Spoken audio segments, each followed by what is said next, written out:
예, 지금부터 2026년 5월 14일 서울고등법원 제12-1 형사부 재판을 시작하겠습니다.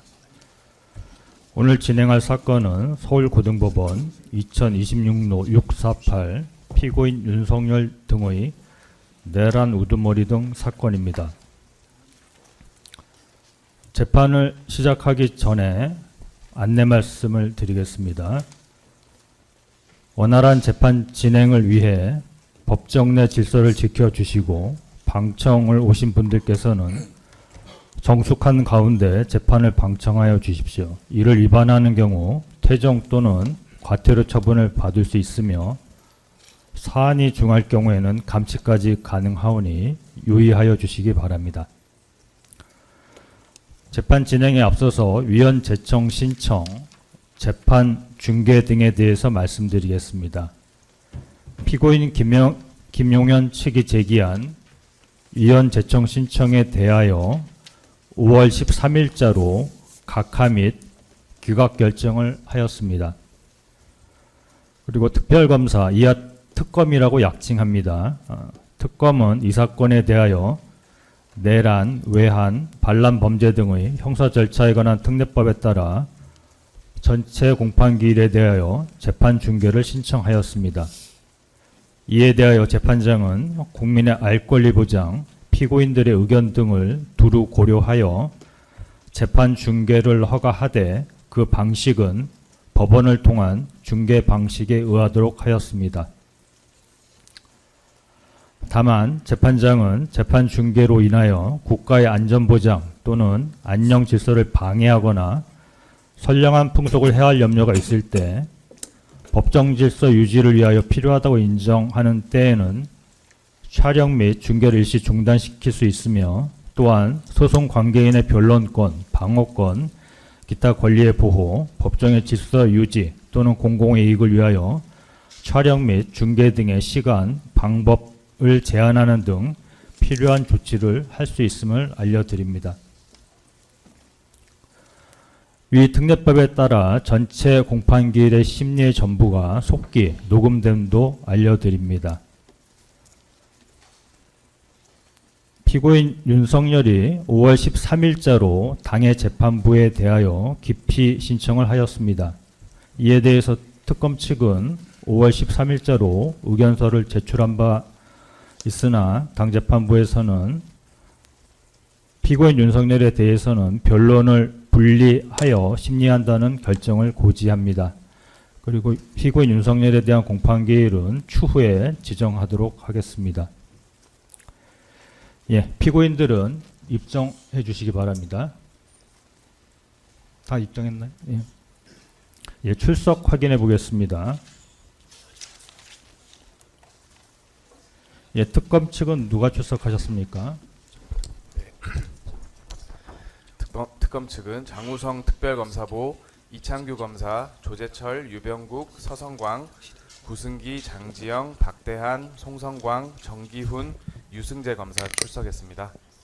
예, 피고인 김용현 피고인 변호인 누가 출석하셨습니까? 이하상, 김지미, 유승수 변호사 왔습니다. 예, 노성환 피고인 변호인, 노종래 변호사입니다. 김용균 피고인 변호인, 조성 변호사 출석했습니다. 조지호 피고인 변호인, 박성진 변호사, 노정환 변호사 출석했습니다.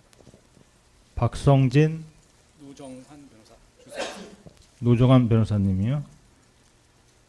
예, 김봉식 피고인 변호인, 예, 최정원 변호사 출석했습니다. 예, 윤승영 피고인 변호인, 법무법인 강한의 남기정, 김준태, 조윤아 변호사 출석했습니다. 예, 목연태 피고인 변호인, 황재원 변호사 출석했습니다. 네. 예, 피고인들에게 진술 거부권을 일괄 고지하겠습니다. 피고인들은 잠시 자리에서 일어나 주시기 바랍니다. 예, 피고인들은 진술을 하지 아니하거나 각계의 물음에 대하여 진술을 거부할 수 있고 이익되는 사실을 진술할 수 있습니다. 모두 앉으세요. 다음으로 인정신문 절차를 진행하겠습니다. 피고인을 호명하면 자리에서 일어나 주시고 인정신문이 끝나면 자리에서 앉으시면 되겠습니다.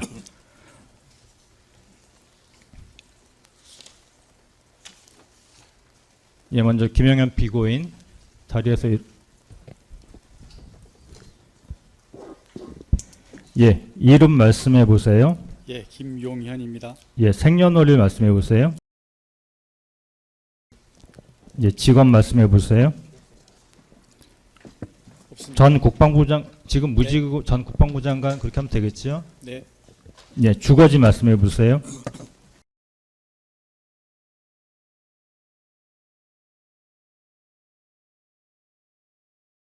예, 등록 기준지는요?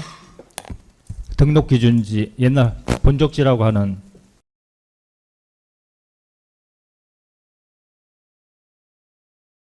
예, 앉으세요. 노상원 피고인 재판장님 죄송한데요. 이거 지금 중계를 허가하신 상황인데 그 주소 등 개인 정보가 지금 나가고 있어서 이 부분은 그 좀 제한 조치를 해주시기 바라고요. 예, 그 적절한- 처리는 다 하고 예, 있습니다. 보안 조치를 부탁드리겠습니다. 예. 이름 말씀해 보세요. 예, 노상원입니다.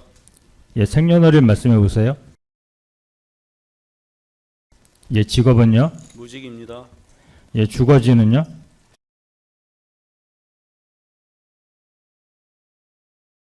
예, 등록 기준지는요?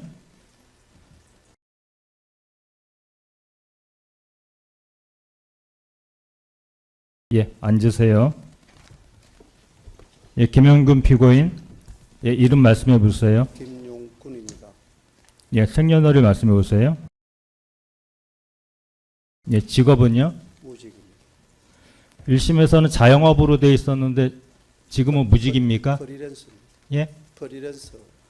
그러니까 1심에서는 자영업, 컨설팅업 이렇게 돼 예, 있는데 예. 맞습니까? 맞습니다. 예, 주거지 말씀해 보세요.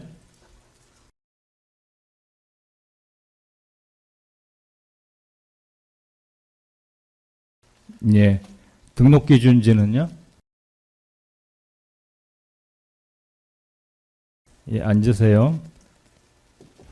조지호 피고인 이름 말씀해 보세요.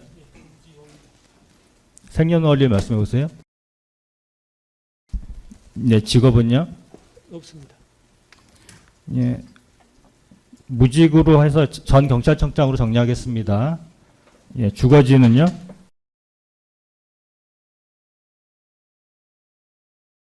예, 등록 기준지는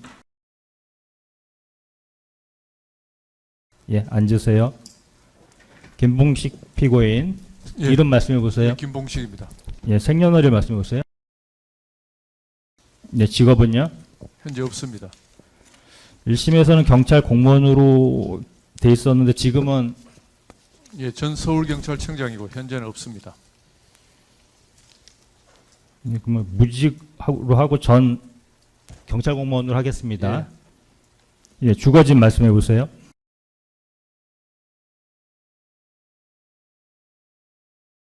예, 등록 기준지 말씀해 보세요. 예, 앉으세요. 예, 윤승영 피고인 예. 이름 말씀해 보세요. 예, 윤승영입니다. 생년월일 말씀해 보세요. 예, 직업은요? 무직이고 전 경찰청 수사기획조정관입니다. 예, 마찬가지로 무직으로 하고 전 경찰 공무원 그렇게 정리하겠습니다. 예, 주거지 말씀해 보세요.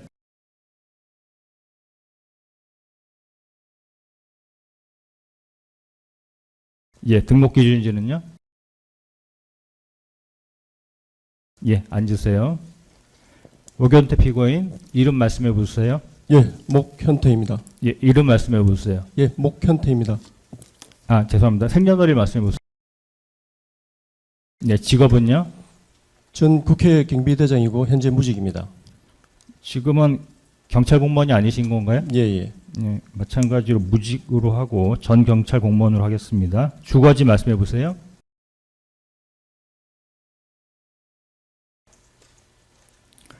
예, 등록 기준지는요?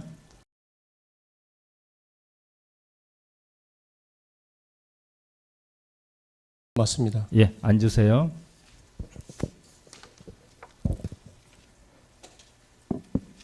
예, 피고인들에게 일괄 고지하겠습니다. 피고인들은 공판기일에 출석하여야 하고 피고인들의 주소 변동이 있을 때에는 이를 법원에 신고하여야 합니다. 피고인들이 정당한 사유 없이 항소심 공판기일에 출석하지 아니한 때에는 피고인들의 출석 없이 재판이 진행될 수 있습니다. 지난 4월 27일, 5월 7일 공판준비기일에서는 공판기일 진행 그리고 일부 증거 체부 등이 논의되고 결정된 바 있습니다. 이와 같은 내용이 기재된 제2회 공판기 1회 2회 공판준비기일 조서에 대해서 특별히 변경할 점이나 이해할 점이 있습니까? 특검 측 어떠신가요? 없습니다. 피고인 측 혹시 있으신가요? 없습니다. 예. 예, 피고인들은 2026년 2월 19일 서울지방법원에서 다음과 같은 판결을 선고받았습니다. 피고인 김영현은 징역 30년, 피고인 노상원은 징역 18년, 피고인 조지호는 징역 12년, 피고인 김봉식은 징역 10년, 피고인 모견태는 징역 3년, 피고인 김영균과 피고인 윤승영은 각 무죄를 선고받았습니다. 피고인 윤승영, 김용균을 제외한 나머지 피고인들의 경우 공소사실 중 일부가 인정되지 아니하여 이유무죄 판단을 받은 바 있습니다. 이와 같은 원심 판결에 대하여 피고인 김용현, 노상원, 김용균, 노상원, 조지호, 김봉식, 모견태는 이에 불복해서 항소를 제기한 바 있지요. 피고인들.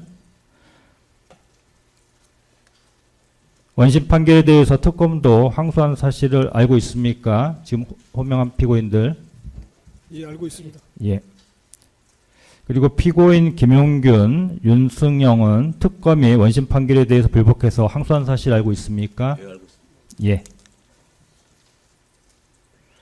예, 이제부터 항소 사건의 심리를 개시하겠습니다. 먼저 항소 이후 요지 진술 절차를 진행하겠습니다. 재판장님, 예. 그 본안 심리하시기 전에 먼저 좀 절차에 관해서 말씀드리고 싶은 게 있습니다. 저희가 그 위헌법률 심판 제청을 신청을 했고요. 어제 날짜로 지금 기각 또는 각하라고 방금 말씀하셨는데 예. 결정문에 의해서 송달하시는 겁니까? 아니면 그냥 구도 고지하시고 조서에 기재하시는 방식으로 하시는 겁니까? 송달도 진행하고요. 송달을 근데 아마 송달 절차가 좀 늦어져서 아마 일단은 오늘 위헌제청에 대한 고지를 할 필요가 있을 것 같아서 고지하고 지금 진행하는 겁니다. 죄송하지만 이유도 좀 같이 좀 고지를 해주셨으면 좋겠습니다. 이유는 결정문을 보시면 될 것 같고요. 일단 간략하게 말씀드리면 예. 전체적으로 해당 조항에 대해서 여러 가지 위헌적인 요소를 지적하시고 주장하셨는데 예. 그런 부분에 대해서 저희 재판부가 논의한 결과 위헌이라고까지 보기는 어렵다라고 판단을 해서 일부 조항은 재판의 전제성이 부족하다고 판단이 돼서 각하 및 기각 결정을 하였습니다. 그렇게 되면은 이 재판장님께서 말씀하신 것처럼 그 적법한 재판부의 구성은 이 사건의 성결적 과제가 되는데 저희들로서는 굉장히 불리하고 치명적인 결함을 안고 재판을 시작을 해서 저희 권리 보호에 장애가 있다고 생각이 듭니다. 기본적으로 지난 준비기일에서 말씀을 드린 것처럼 재판부 구성에 관한 문제는 사실은 이 재판부를 구성하는 법관 세 분이서 당사자가 되시는 거거든요. 본질적으로 당사자가 자기 사건을 재판하는 결과가 돼서 그 결과를 과연 국민들이 수긍할 수 있을지 큰 의문입니다. 더 잘 아시겠지만 예, 잠시만요. 그래서 그 말씀을 좀 드리고요. 예. 그래서 저희들은 권리 보호를 위해서 형사소송법에 따라서 저희 기피 신청을 좀 검토 중에 있습니다. 다만 어제 고지를 송달하셨다고 하셔가지고 아직 결정문도 못 본 상태라서 그리고 김영은 장관과 의논도 아직 못한 상태라서 잠시 좀 한 10분 정도 휴정을 해주시면 의논을 해보고 권리 보호를 위한 조치의 필요성에 대해서 논의를 해서 재판부에 저희 권리 행사 방법을 알려드리도록 하겠습니다. 예, 그거는 검토하셔서 관련 절차를 밟으시는 거는 검토하시면 될 것 같고요. 지금은 일단 특검 측이 항소 요지 진술을 할 차례인데요. 죄송한 말씀이지만 어차피 본안을 진행하는 것 자체가 그 전제가 되는 재판부 구성의 적법성 그리고 저희들의 하자 주장에 대한 선결 해결이 있어야 되기 때문에 본안 진행하시기 전에 저희가 이제 권리 보호를 위한 기피 신청 행사를 위한 기회를 좀 주시는 것이 옳다고 생각이 듭니다. 잠깐만 휴정해 주시면 저희가 장관님하고 의논을 좀 해서 어떻게 할지 좀 판단해 보겠습니다. 예, 잠시만요.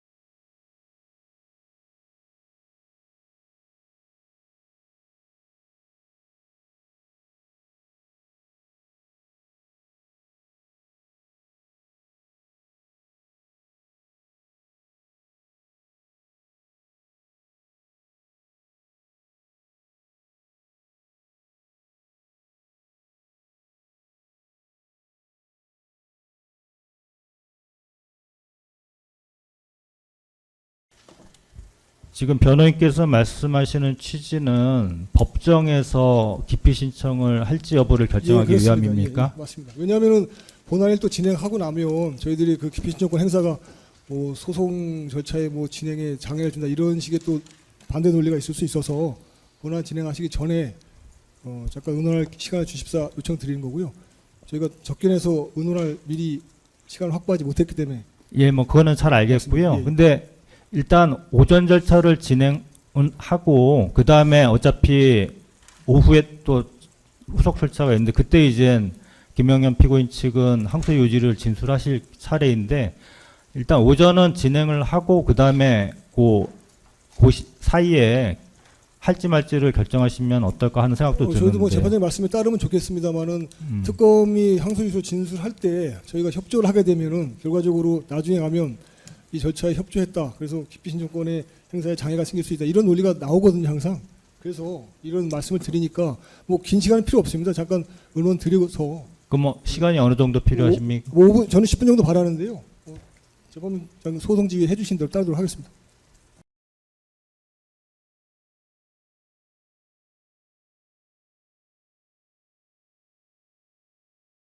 예, 좋습니다. 5분 정도 휴정했다가 5분 후에 다시 개정하겠습니다. 예, 잠시 휴정합니다. 네. 예, 재판님 시간 주셔서 감사드립니다. 그리고 그 휴정 시간에 잠깐 이제 김영현 장관하고 말씀드렸고요. 김영현 장관도 권리보호를 위해서는 기피 신청이 필요하다고 입장이라서 저희 변호인하고 생각이 같습니다. 그리고 다른 재판받는 분들하고 변호인들하고 의논을 해봤는데 노상원 전 정보사령관님과 그 변호인 노정래 변호사님도 기피 신청권을 같이 행사하는 걸로 정리가 됐습니다. 그래서 기피 신청서를 저희가 혹시 몰라서 미리 갖고 왔는데 그 진술하고 제출하겠습니다. 그 저희들이 기피하는 대상은 이 사건 재판부 구성 법관 3명 전원에 대해서 기피를 신청하고요. 기피 사유는 형사소송법 제18조 1항 제2호의 사유를 합니다. 법관이 이 사건과의 객관적 관계에 있어서 불공평한 재판을 할 염려가 있는 때 해당하여 기피 신청을 합니다. 구체적인 기피 사유로는 저희들이 신청한 위헌법률 심판 제청에 대해서 스스로 기각했다는 건 이건 재판부의 자기 모순에 해당하고 심판권이 없는 것에 대해서 심판 권한을 행사한 그런 사건이라고 보고 있습니다. 그다음에 특히 그 특례법은 지난번 기일에서도 재판부에 말씀드린 것처럼 판사회의가 재판부 구성에 관여한다는 조항이 있습니다. 이건 그 자체로 법률상 근거가 없는 이른바 인민재판적 요소라고 밖에는 볼 수가 없습니다. 그리고 그 피고인? 네. 아, 죄송합니다. 변호인. 예. 그 기피 신청한다고 하셨으니까요. 네. 그냥 간단하게 요지만 말씀하시면 요지만 되겠습니다. 말씀드릴게요. 예. 준비한 내용은 좀 더 많았는데요. 하지만 요지만 하겠습니다. 알겠습니다. 그래서 결과적으로 이 사건과의 객관적 관계에서 재판부에서는 불공평하게 재판할 우려가 있다고 염려가 됐고요. 실제로 이 법원의 2026노 253 한덕수 판결에서도 그 이미 어떤 예단이 있음을 밝히신 바가 있습니다. 그래서 그 역시 그 기피 사유가 되고요. 그 점에서 말씀드리고 또 한 가지 마지막으로 간단히 말씀드립니다. 저희들이 그 핵심 증거를 신청했는데 모두 기각을 했습니다. 2심 재판부는 국회 봉쇄가 있었다는 사실에 전제해서 대통령의 비상계엄 선포가 내란이다 이렇게 주장을 했습니다. 그런데 저희가 증거로 제출한 것처럼 2025년 4월 22일자 김어준의 겸손은 힘들다 뉴스공장 여기 보시면 박지원이라는 사람이 거기 증언에서 이렇게 인터뷰에서 이렇게 얘기를 했습니다. 봉쇄는 없었다. 그냥 걸어서 들어갔다. 당당하게 걸어 들어갔다. 갔더니 이미 60명이나 와 있더라. 이런 상황이었고요. 그 이후에 150명, 190명이 다 들어갔습니다. 변호인? 네네네. 요지만 말씀하시라고 이게 요지입니다, 그랬습니다. 재판장님. 좀 들어주십시오. 지금 다른 절차 진행, 어차피 지금 이게 요지입니다, 재판. 좀 들어주시기 바랍니다. 다 끝났습니다. 예. 그래서 이분들을 상대로 해서 국회 출입 경위를 확인해서 과연 국회 봉쇄가 있었는지 여부를 밝혀보겠다는 저희들의 증거 신청을 다 기각한 것은 재판부에서 이미 그 이 사건에 대한 어떤 예단, 불공평한 재판할 염려가 있다는 걸 증명을 합니다. 그래서 저희가 그걸 기피 사유로 적시를 했습니다.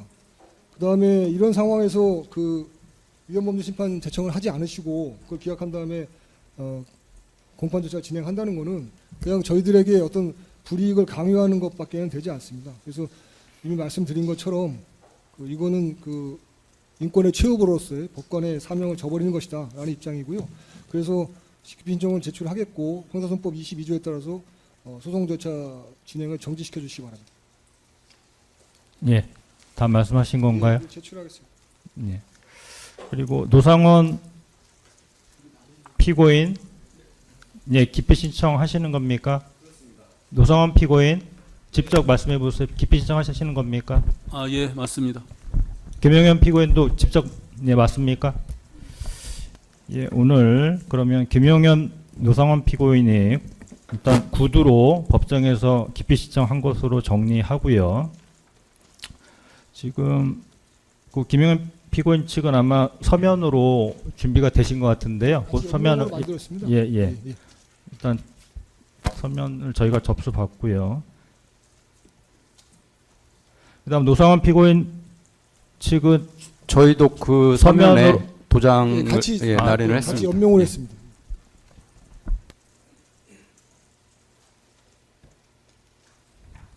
잠시만, 김용균 피고인도 여기 이름이 기재되어 있는데 네, 거기 기피합니까? 네. 김용균 피고인? 네, 기피 신청하는 걸로 정리해 주십시오.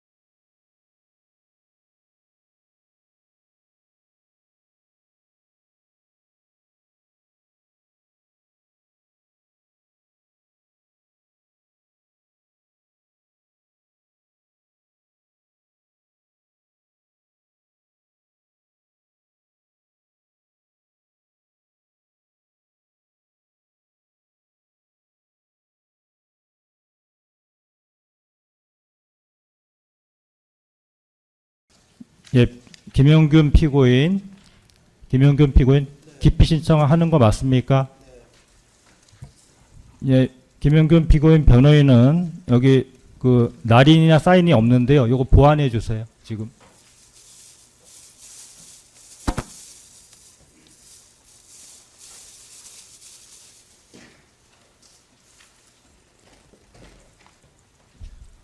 재판장님, 특검 서성관 검사입니다. 예. 일단 지금 피고인 그 김용현, 노상원, 김용군의 기피 신청에 관해서 특검은 간략하게 말씀드리면 지금까지의 준비 기일과 금일의 어떤 재판 경과 또한 이 사건과 재판부와의 관계, 사안의 성질, 심리에 비춰보면 이 오늘 금일 법정에서 구두로 또는 서면으로 기피 신청한 피고인 김용현, 노상원, 김용군의 기피 신청은 소송을 지연함이 명백한 것으로 판단되므로 간이기가 결정하여 주실 것을 요청드립니다. 저희 특검은 간이기가 결정을 요청을 드리는 예. 겁니다. 네. 지금 특검 측은 윤석열 피고인의 기피 신청에 대해서 어제 날짜로 의견서를 제출하셨지요?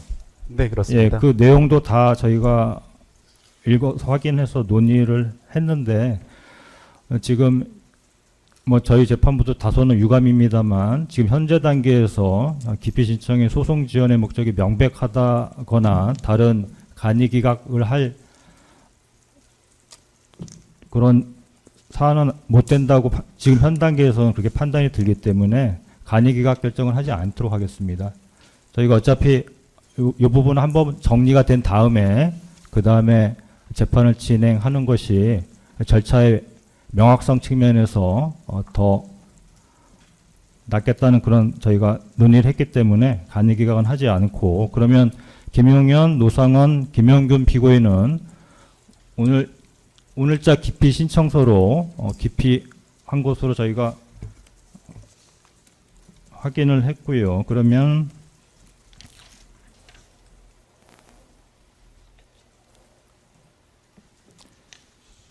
피고인 김용현, 노상원, 김영균에 대해서는 인정신문까지 진행하고 지금 더 진행을 할 수가 없기 때문에 변론을 분리해서 심리한다는 결정을 고지합니다.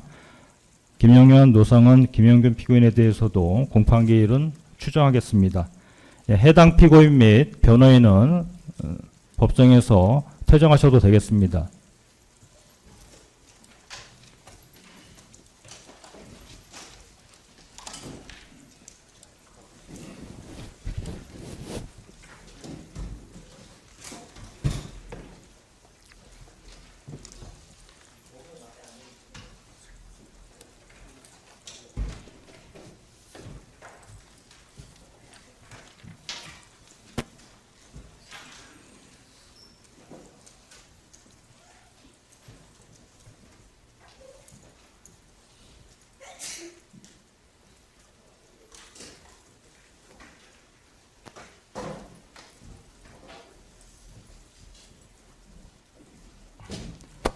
예. 그러면 후속 절차 진행하겠습니다. 특검 측 항소유 요지 진술 절차를 진행하겠습니다. 특검 측은 2월 25일자 항소장과 3월 29일자 항소 이유서 두 개를 일단 진술하시죠.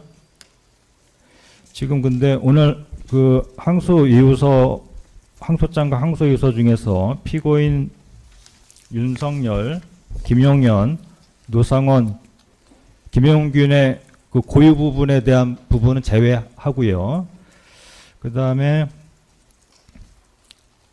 지난 준비기일에도 말씀드렸었는데요. 그 피고인 윤승영 진술요소 관련해서 3월 29일자 항소유서 피고인 윤승영, 김용균 추가 이유 고 항소유서에 48면부터 52면에 인용된 각 진술 조서 부분도 제외하고 오늘 진술하는 걸로 정리하겠습니다. 네, 그 나중에 탄핵 증거가 정식으로 증거 조사되면 그때 뭐 그 내용을 인용하시는 식의 의견서를 제출하시기 바랍니다. 네, 금일에서는 그 내용은 인용하지 않고 예, 그 부분 제외하고 진술한 걸로 정리하겠습니다.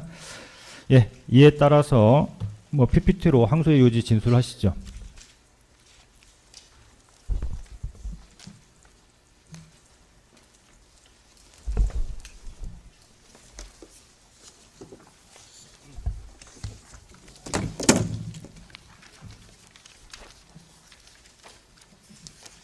네, 장지영 검사입니다. 지금부터 2026노 648호 피고인 윤석열 외 7명에 대한 내란 우두머리 등 공소에 관하여 특별검사의 항소 이유 요지를 진술하겠습니다. 순서는 보시는 바와 같습니다. 공소 사실의 요지입니다. 피고인들은 순차 공모하여 국회를 봉쇄하고 국회, 선관위 3곳, 민주당사 등을 장악하며 위헌 위법인 포고령에 근거하여 국회의원, 정치인 등 주요 인사와 선관위 관계자들을 영장 없이 체포 구금하고 선관위의 전산 자료를 영장 없이 압수하며 군 병력을 국회의사당에 침투시켜 국회의원들의 비상계엄 해제 요구한 의결을 저지하고 국회를 무력화시킨 후 국가 비상입법기구를 창설하는 등 국회와 선거관리위원회의 권능 행사를 불가능하게 하고 헌법상의 의회제도, 정당제도, 영장주의, 헌법상 기본권 침해 등 헌법과 법률의 기능을 소멸시킬 목적, 즉 국헌문란의 목적으로 2024년 12월 3일 위헌 위법한 비상계엄을 대한민국 전역에 선포하고 무장 군인과 경찰을 동원하여 국회, 선관위, 민주당 당사, 여론조사 꽃 등을 점거, 출입 통제하거나 체포, 구금, 압수수색하는 등의 방법으로 강압하여 한 지역의 평온을 해하는 폭동을 일으켰습니다. 이에 검찰은 우두머리 역할인 피고인 윤석열을 내란 우두머리로 중요 임무에 종사한 나머지 피고인들을 내란 중요 임무 종사로 각각 기소하였습니다. 그리고 피고인들이 위와 같이 내란죄를 저지르는 과정에서 권한을 남용하여 하급자로 하여금 의무 없는 일을 하게 하고 국회의원들의 권리 행사를 방해하여 각각 직권남용 권리 행사 방해로 기소하였습니다. 원심 판결의 요지입니다. 원심은 위와 같은 공소 사실에 대하여 피고인 조지호에게는 징역 12년을, 피고인 김봉식에게는 징역 10년을, 피고인 목현태에게는 징역 3년을 각각 선고하였습니다. 다만 원심은 이 사건 비상계엄 모의와 준비 과정, 국헌문란 목적의 내용과 범위 등에 대하여는 일부 이유무죄로 판단하였습니다. 그리고 원심은 피고인 윤승형에 대하여는 국헌문란 목적을 인정하기 부족하다는 이유로 무죄를 선고하였습니다. 전체적인 항소 이유입니다. 우선 피고인들에게 공통되는 항소 이유를 먼저 말씀드리고 다음으로 무죄가 선고된 피고인 윤승영에 대한 항소 이유를 말씀드리겠습니다. 그리고 마지막으로 원심에서 유죄가 선고된 피고인들에 대한 양형 부분에 관한 항소 이유를 진술하겠습니다. 피고인들에게 공통되는 항소 이유입니다. 이 사건 내란 범죄의 준비 시기와 목적에 대한 항소 이유 요지를 간략히 설명드리겠습니다. 이 사건과 같이 계엄을 수단으로 한 내란을 결심한 경우 사전에 은밀히 기획하고 상당 기간에 걸쳐 군 지휘관 등에 대한 포섭 과정을 거친 다음 구체적인 실행 계획을 모의 준비하는 단계가 필수적으로 수반될 수밖에 없습니다. 소수에 의해 보안을 지키며 은밀하게 이루어질 수밖에 없는 기획, 모의 단계의 경우 참여자들은 허위로 진술하거나 묵비하여 그 진상을 은폐할 가능성이 매우 높습니다. 따라서 이 사건 비상계엄의 준비 시기와 목적을 판단함에 있어서는 참여자들 각자의 부인 취지 진술에 의존하기보다는 객관적인 자료인 여인영 이진우의 휴대전화 메모, 노상호 수첩 등 문서와 이에 부합하는 제3자의 진술들에 대하여 충분한 증거 가치를 부여하고 그 증거들을 상호 관련시켜 종합적으로 평가하여야 하며 치밀하고 모순 없는 논증을 거쳐야 합니다. 다만 이 부분에 대해 구체적으로 설명드리기에 앞서 원심도 이 사건 비상계엄 실행을 결의하는 등 그 모의를 구체화한 것으로 판단한 2024년 11월 9일을 중심으로 그 전후 1년의 행태에 대하여 먼저 말씀드리겠습니다.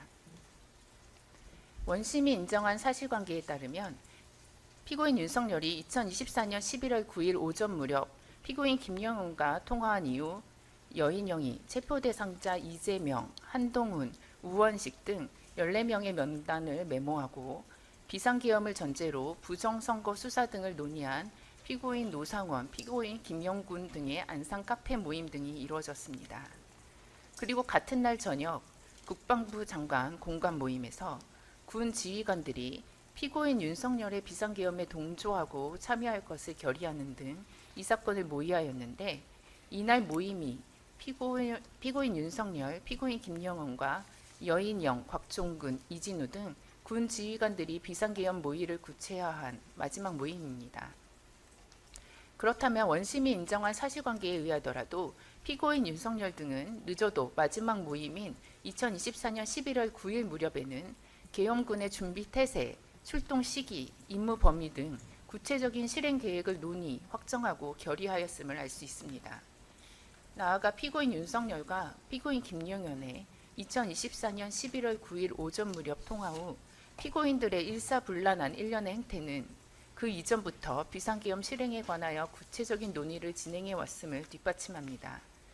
특히 원심이 인정한 바와 같이 피고인 윤석열이 2024년 12월 4일 1시 13분경 이진우에게 내가 선포하기 전에 병력을 미리 움직여야 한다고 했는데 다들 반대를 해가지고 일이 뜻대로 안 풀렸다 라고 발언한 사실을 종합하면 피고인 윤석열이 이렇게 말하는 다들이 2024년 11월 9일 마지막으로 회합하였고 그 이전에 이미 부대 출동 계획에 관하여 구체적인 논의가 이루어진 것으로 보입니다.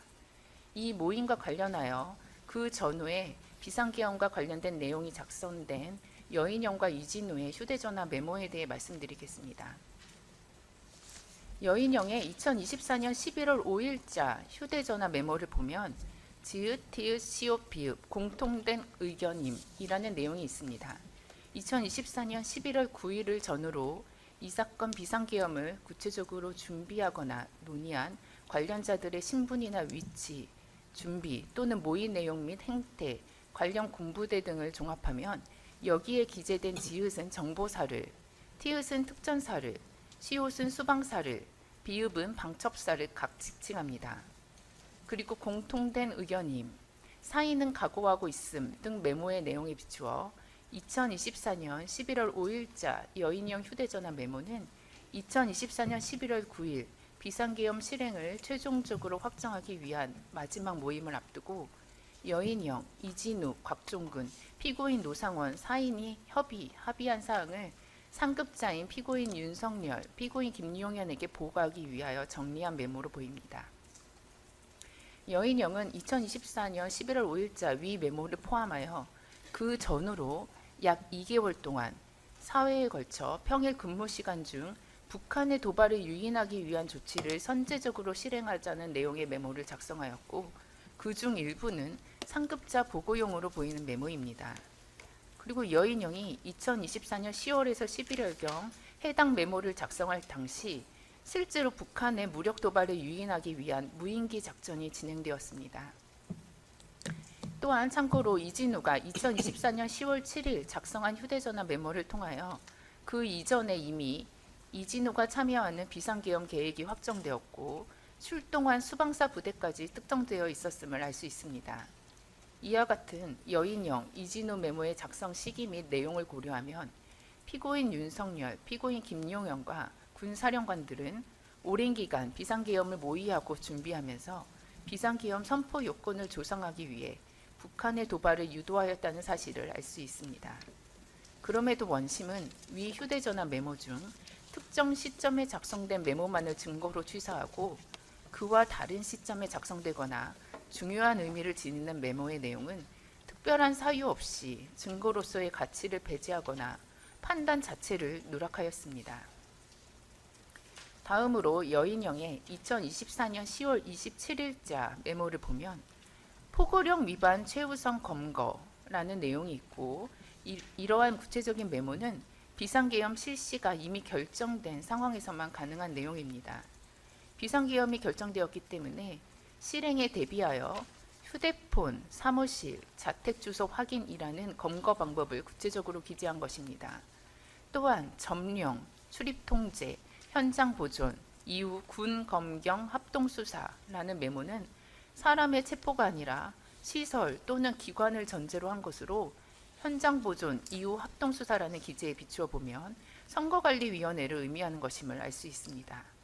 따라서 이와 같이 2024년 10월 1일 모임에서 구체적인 확보 대상에 대한 논의가 있었다는 곽종근의 진술이 사실임을 알 수 있습니다. 여인형의 2024년 11월 1일자 메모를 보면 30명 위치 파악, 합동체포조 운용, 문소구 구금시설, 국군교도소 구금 운용 준비 등이 구체적으로 기재되어 있습니다. 특히 위치 파악 30명이라는 기재를 통해 이미 2024년 12월 1일 이전에 반국가 세력 수사본부가 30명을 체포하여 수사할 계획을 수립하고 그 대상 명단까지 확정하였음을 알 수 있고 문소구 구금시설, 국군교도소 구금 운용 준비 기재를 통해 체포 대상자보다 더 많은 인원을 수용할 계획을 한 사실을 알 수 있습니다. 또한 여인형의 11월 9일자 메모에 기재된 체포 대상자 14명 명단과 비상계엄 선포와 동시에 실제로 체포하려던 대상 14명이 한 명을 제외하고 일치하는 점을 보면 위 30명 중 14명을 우선 체포 대상자로 선정하였음을 알 수 있습니다.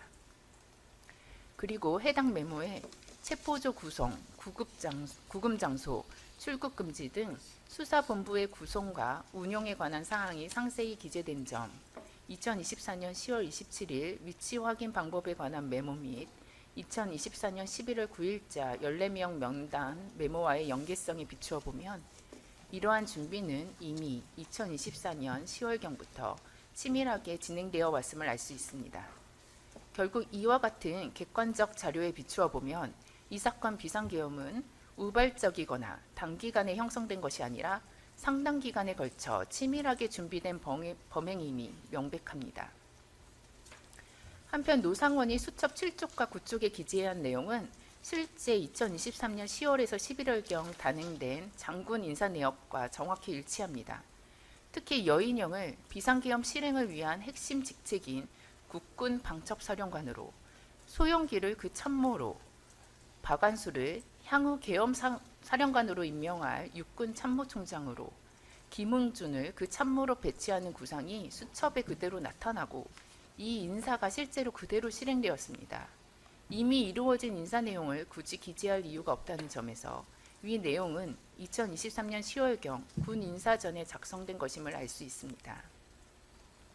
그리고 노상원 수첩 제일 첫 번째 페이지 시기 총선 전, 총선 후 기재를 통해 비상계엄 시기를 2024년 4월 10일 제22대 총선 시점 전으로 할지 이후로 할지에 관하여 군 인사 메모 시점 이전에 논의한 사실을 알 수 있고 결국 총선 이후에 비상계엄을 선포하는 것으로 확정하였음을 알 수 있습니다. 이는 이 수첩이 한 번에 작성된 것이 아니라 시간의 흐름에 따라 계획이 구체화되면서 작성된 것임을 보여줍니다. 또한 노상원 수첩 마지막 페이지인 70쪽에는 체포 대상 중 하나로 전 민주당 대표 송영길이 기재되어 있는데 송영길은 2024년 3년 12월 18일부터 구속되어 있었고 이미 구속되어 있는 사람을 체포 대상으로 기재할 이유는 없으므로 해당 내용은 2023년 12월 18일 전에 기재된 것임을 알 수 있습니다.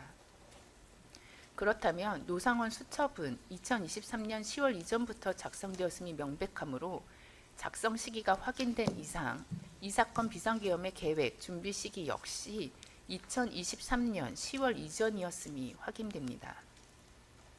노상원 수첩의 형태와 작성 방식을 보면 이 수첩은 소형으로 휴대가 용이하고 상당 스프링 구조로 즉시 뒷장으로 이어서 기재가 가능하며 필체 또한 정리된 기록이 아니라 급하게 받아 적은 형태입니다. 이는 개인적인 정리 노트가 아니라 상관의 지시사항을 현장에서 받아 적은 메모의 전형적인 특징입니다. 다음으로 수첩의 내용을 보겠습니다. 수첩은 약 70쪽에 걸쳐 계엄 선포를 위해 필요한 주요 내용이 기재되어 있는데 큰 틀에서 계엄 선포 시점, 권력 재편, 반대 세력 제거 등 유지 방안 등을 구상하는 한편 선포 전후의 계엄군 운용 및 관리, 정치인, 판사, 언론인 등 반대 세력 체포 구금 계획 등 세부적인 계획도 구상했던 것으로 확인됩니다.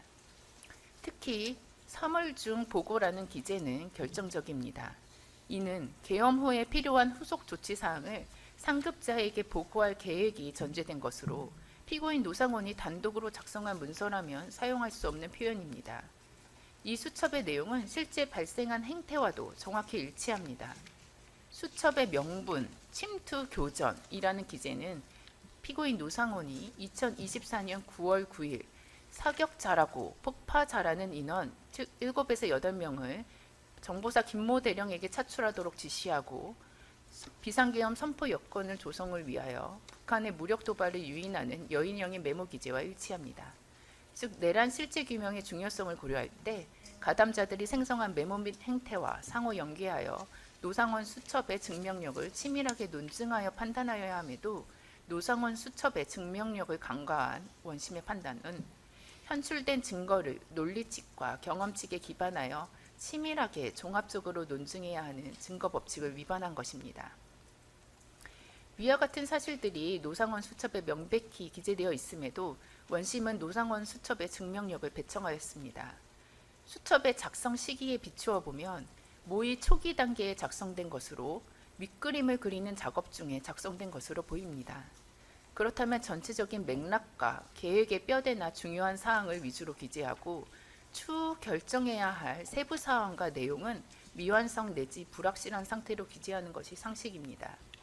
또한 노상원 수첩에 여인형 행사 인원 지정이라는 내용이 기재되어 있는데 피고인 노상원이 인사 내용을 작성할 당시 행사 부대가 지정되지 않은 상태이므로 그 이후 실제 행사 부대로 지정된 특수전사령관 곽종근, 수도방위 사령관 이진우의 기재가 없는 것은 당연하고 결정적인 증거를 형사처벌의 위험을 감수하면서 굳이 사후에 허위로 작성할 이유도 없습니다. 그리고 특검은 원심에서 수첩 마지막에 체포대상 명단 중 송영길의 구속 시기 총선 전 총선 후 행사 후 후속 조치사항 3월 중 보고 메모를 제시하면서 노상원 수첩이 2024년 4월 총선 전이자 송영길 구속 전인 2023년 12월 이전에 작성되었다고 주장하였으나 원심은 이러한 특검의 주장에 대하여 판단하지 않았습니다. 이와 같이 원심은 수첩 내용 및 전후 맥락에 의해 확인되는 작성 시기와 그것이 갖는 내란 최초 기획 시기와 목적 등에 관한 증명력을 간과한 위법이 있고 수첩의 작성 시기가 객관적으로 확인됨에도 이를 인정하지 아니한 것은 증거 법칙에 반합니다. 또한 원심은 노상원 수첩의 증명력 입증과 무관한 압수 장소를 문제 삼아 노상원 수첩의 존재 자체가 갖는 증명력을 배척하여 증거 법칙을 위반하였습니다. 여인형과 이진우는 휴대전화에 비상계엄 관련 메모가 존재함에도 휴대전화를 버리지 않고 소지하고 있다가 압수되었는데 이러한 사실이 휴대전화 내용의 증명력에 영향을 주지 않는 것은 당연한 이치입니다.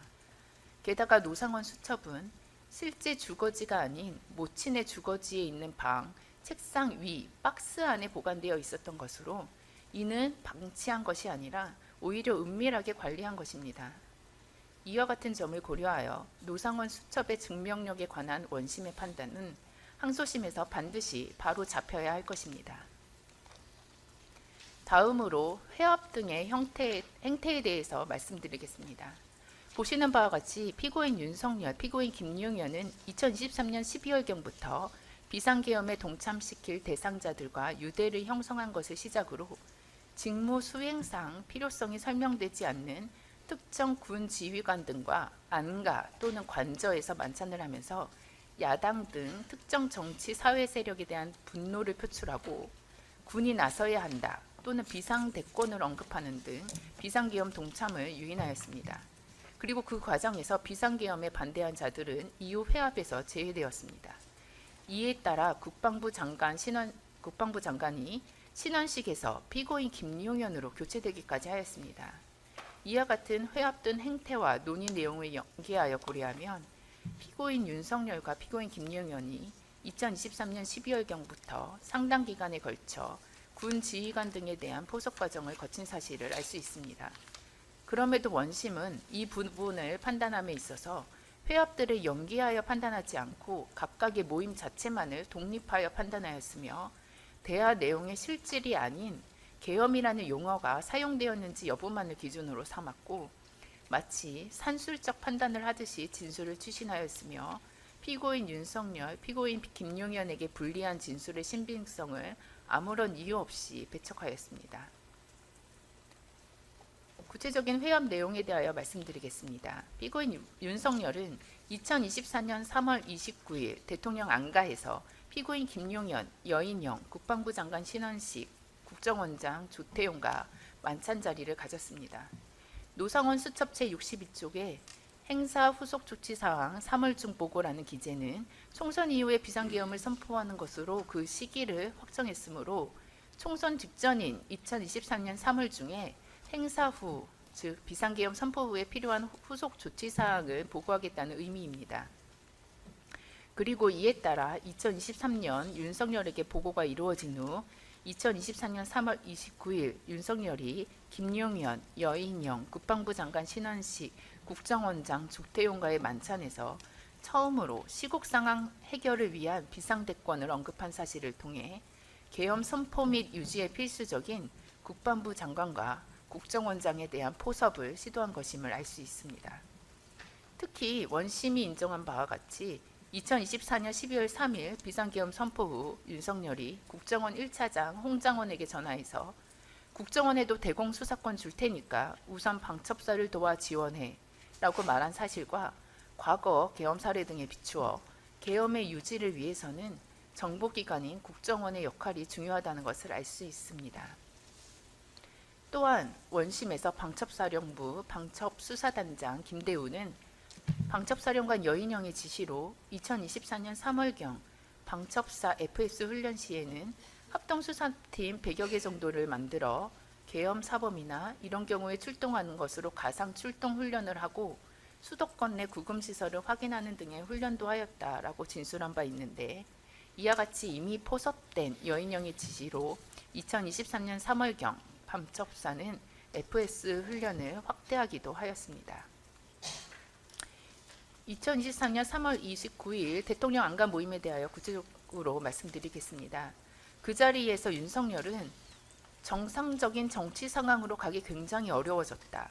비상한 조치를 해야 하지 않겠냐. 군이 나서서 적극적인 역할을 해야 하지 않겠느냐라고 말하였고 이에 대하여 국방부 장관 신원식은 국민들이 용납하지 않을 것이다 라는 취지로 반대 의사를 표명하였으며 국정원장 조태용은 국제관계상 외국에서 용납하지 않을 것이며 국격에도 맞지 않다 하면서 반대 의사를 표명한 것으로 드러났습니다. 당일 만찬 자리에서 이루어진 대화의 내용 그리고 국방부 장관, 정보기관 수장 등 계엄의 필수적인 역할을 담당할 지위에 있는 사람들이 모두 참석하였던 점을 보면 윤석열과 김용현은 참석자들의 비상계엄에 대한 입장을 확인하고 비상계엄에 참여시킬 것인지 여부를 결정하기 위해 모임을 개최한 것으로 보입니다. 2024년 3월 29일 안가 모임이 끝난 직후 국방부 장관 신원식은 김용현과 여인영을 자신의 공간으로 불러 차담을 가졌습니다. 공간에서 신원식은 대통령께서 혹시라도 그런 생각을 갖지 않도록 해야 한다. 본인은 국방부 장관으로서 이를 반대하니 그 뜻을 대통령께 전달하라는 취지로 재차 말하면서 만찬 자리에서의 반대 의사를 보다 강하게 밝혔습니다. 이와 같은 당시 상황에 비추어 2024년 3월 29일 윤석열이 군을 통한 계엄의 필요성을 언급하였다는 신원식의 진술의 신비성이 있고, 신원식이 이와 같은 행동을 할 정도로 계엄 필요성에 대한 의지가 강하게 표명된 것으로 보는 것이 논리칙과 경험칙에 부합합니다.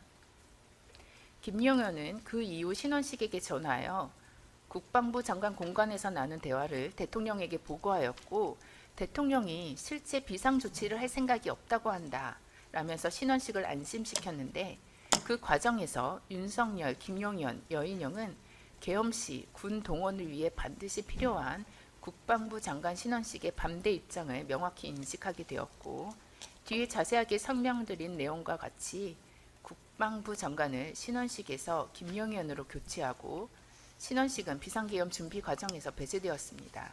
이러한 내용은 당심에서 추가 증거를 통해 구체적으로 입증하도록 하겠습니다.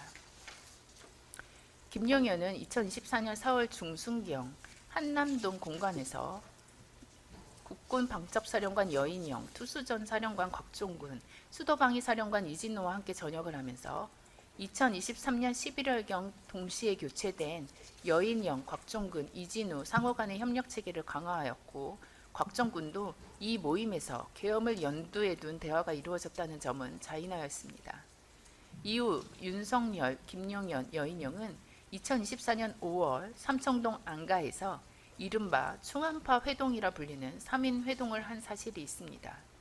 여인영은 원심 법정에서 위 안가 모임에서 윤석열에게 무릎을 꿇고 평시 계엄은 불가능하다고 직언하였다고 진술하였는 바, 당시 비상계엄에 관한 논의가 있었다는 사실은 명백합니다.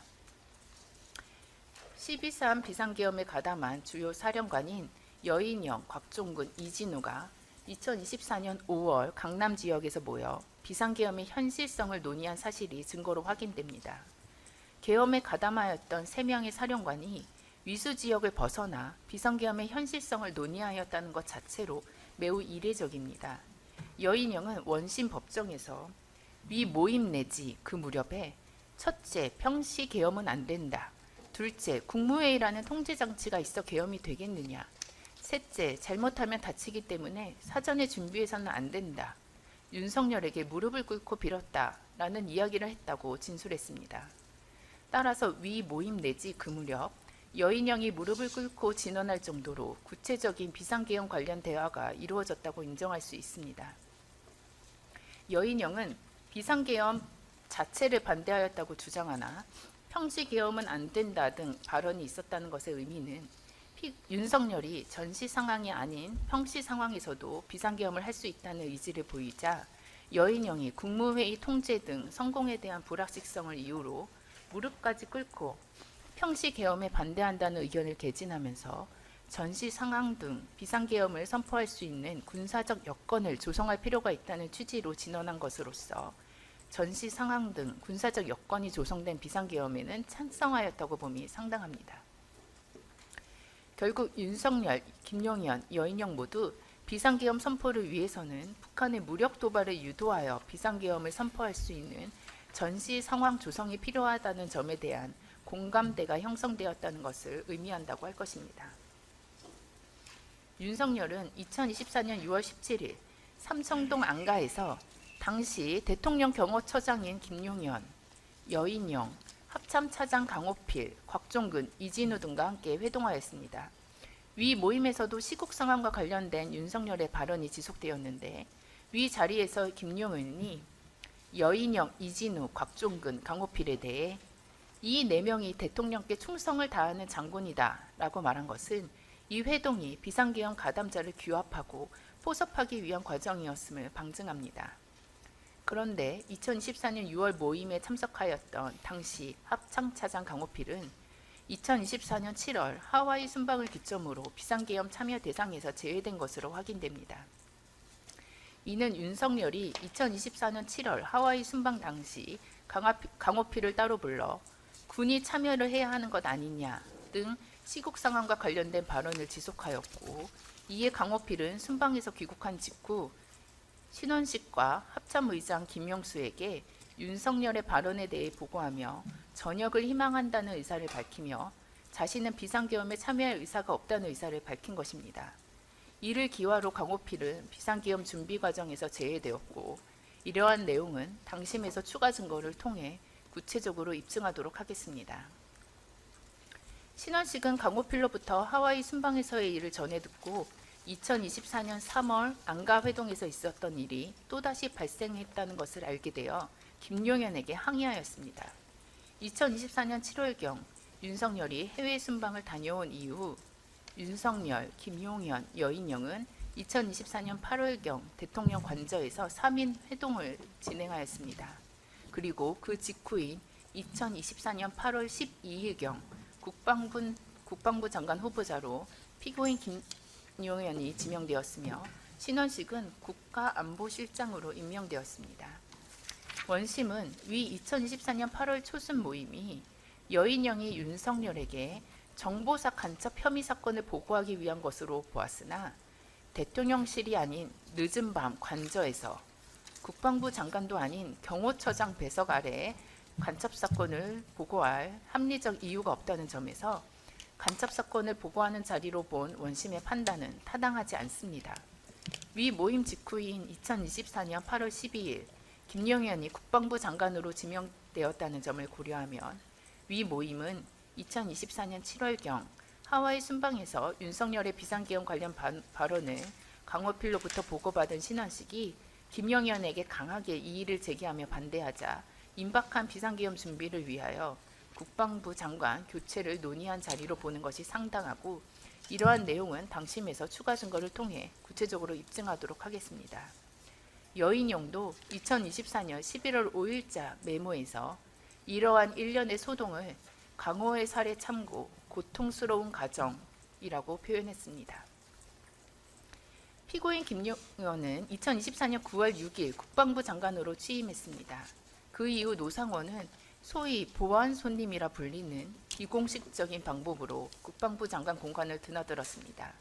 그리고 김용현의 국방부 장관 취임 직후인 2024년 9월 9일 노상원은 정보사 중앙신문단장에게 특수요원 중 사격과 폭발을 잘하는 인원 7에서 8명을 추천해달라고 지시하였습니다.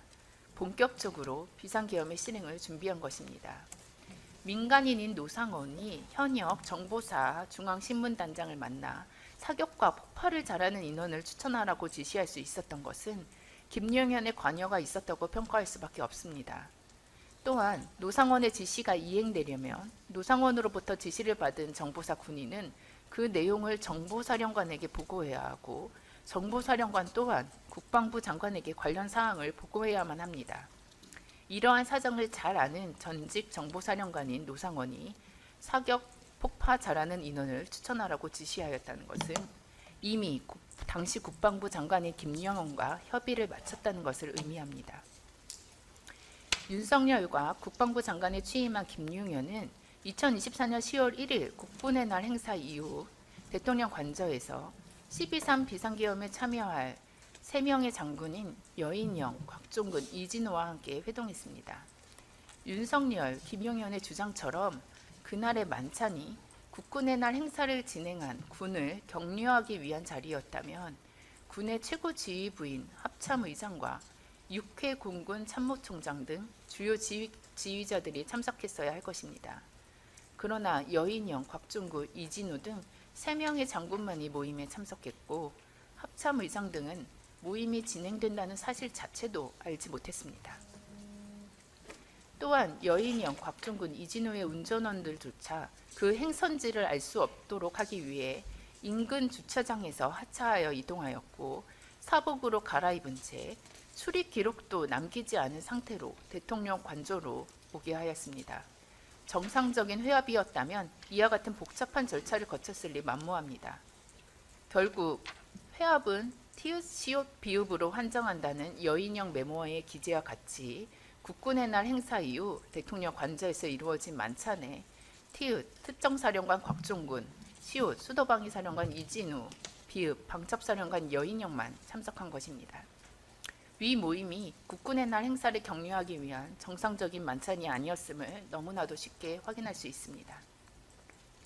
곽종근은 원심 증인신문 과정에서 10월 1일 회합에서 윤석열이 한동훈과 정치인들 일부 호명하면서 당신 앞에 잡아오라고 그랬다. 총으로 쏴서라도 죽이겠다 그러셨다는 취지로 진술한 사실이 있는데, 이와 같이 내 앞으로 잡아오면 이라는 것을 전제로 말한다는 것은 당시 이미 비상계엄 선포를 전제로 주요 정치인 체포 등과 같은 계획이 구체적으로 논의되었다는 것을 의미합니다.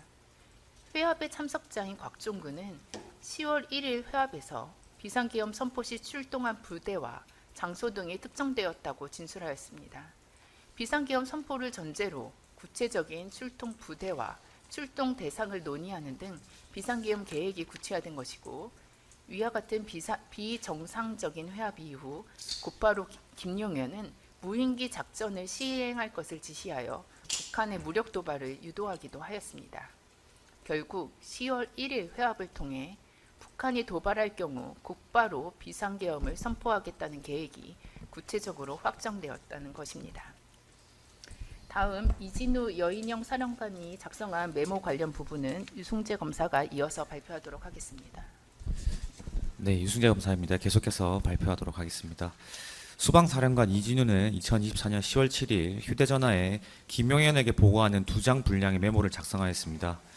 메모 시작 부분에 충성, 존경하는 국방부 장관님이라고 기재되어 있고, 경어체로 일목요연하게 작성 후 마지막에 충성, 계속 근무하겠습니다라고 기재되어 있는 점에 비추어 당시 국방부 장관인 김용현에게 보고된 메모라고 할 것입니다. 메모를 보면 계엄시 방첩사를 지원하여 합동수사 예정, 앞서 1경비단의 2개 특임대대들과 함께 유사시 대통령실을 수호하고 계엄 임무를 수행하는 실제 부대들이라고 기재되어 있습니다. 방첩사의 합동수사본부 운영 예규나 시행 계획에는 수방사의 경우 군사경찰 외 대테러 부대인 특임대대가 계엄을 지원한다는 내용이 없고, 무엇보다 실제 계엄군 임무를 수행할 부대 지정에 관한 내용도 없으므로 이 메모는 사전에 방첩사의 계엄 관련 매뉴얼에도 없는 수방사 대테러 부대인 제1경비단 특임대대가 계엄군으로 지정되었음을 입증하는 자료입니다. 무엇보다 계엄은 전시 상황에서 선포하는 것이므로 상황에 맞춰 계엄군을 지정하여 투입하는 것이지 미리 투입 부대를 논의한다는 것은 상식적으로 있을 수가 없는 일입니다. 그럼에도 이진우가 계엄 시에 투입할 부대를 말한다는 것은 이미 비상계엄 선포와 이에 투입될 부대가 확정되어 있었음을 의미한다고 할 것입니다. 특히 이진우가 계엄 시 방첩사를 지원하여 합동수사 예정이라고 기재한 것은 2024년 10월경 당시 비상계엄 선포를 전제로 방첩사와 수방사의 합동수사까지 예정되어 있었음을 의미한다고 볼 수 있습니다. 여인영의 2024년 10월 18일자 메모는 근무시간인 오후 2시 6분경 작성되었습니다. 여인영은 경어체를 사용하며 항목별로 구분하여 일목요연하게 메모를 작성하였습니다. 이러한 메모의 작성 형태를 보면 이는 상급자에게 보고하기 위해 작성한 것입니다. 위 메모는 북한을 상대로 단기간에 효과를 볼 수 있는 천재 일우의 기회를 찾아 공략해야 한다는 목표를 설정하고, 이를 위해 불안정한 상황을 조성하거나 이미 조성된 기회를 포착해야 한다면서 북한의 도발을 유도해 불안정 상황을 만들어야 한다는 방향을 제시하고 있습니다. 북한의 체면을 손상시켜 반드시 대응할 수밖에 없는 대상인 평양 핵시설 2개소, 삼지연 등 우상화 본거지, 원산 외국인 관광지, 김정은 휴양소를 목표로 드론을 침투시켜 북한의 무력 도발을 유인하고, 북한이 이에 응하여 우리에게 무인기를 보내는 저강도 드론 분쟁이 일상화되는 불안정한 상황을 조성함으로써 비상계엄 선포의 기회를 확보할 것을 계획하고 있었음을 알 수 있습니다.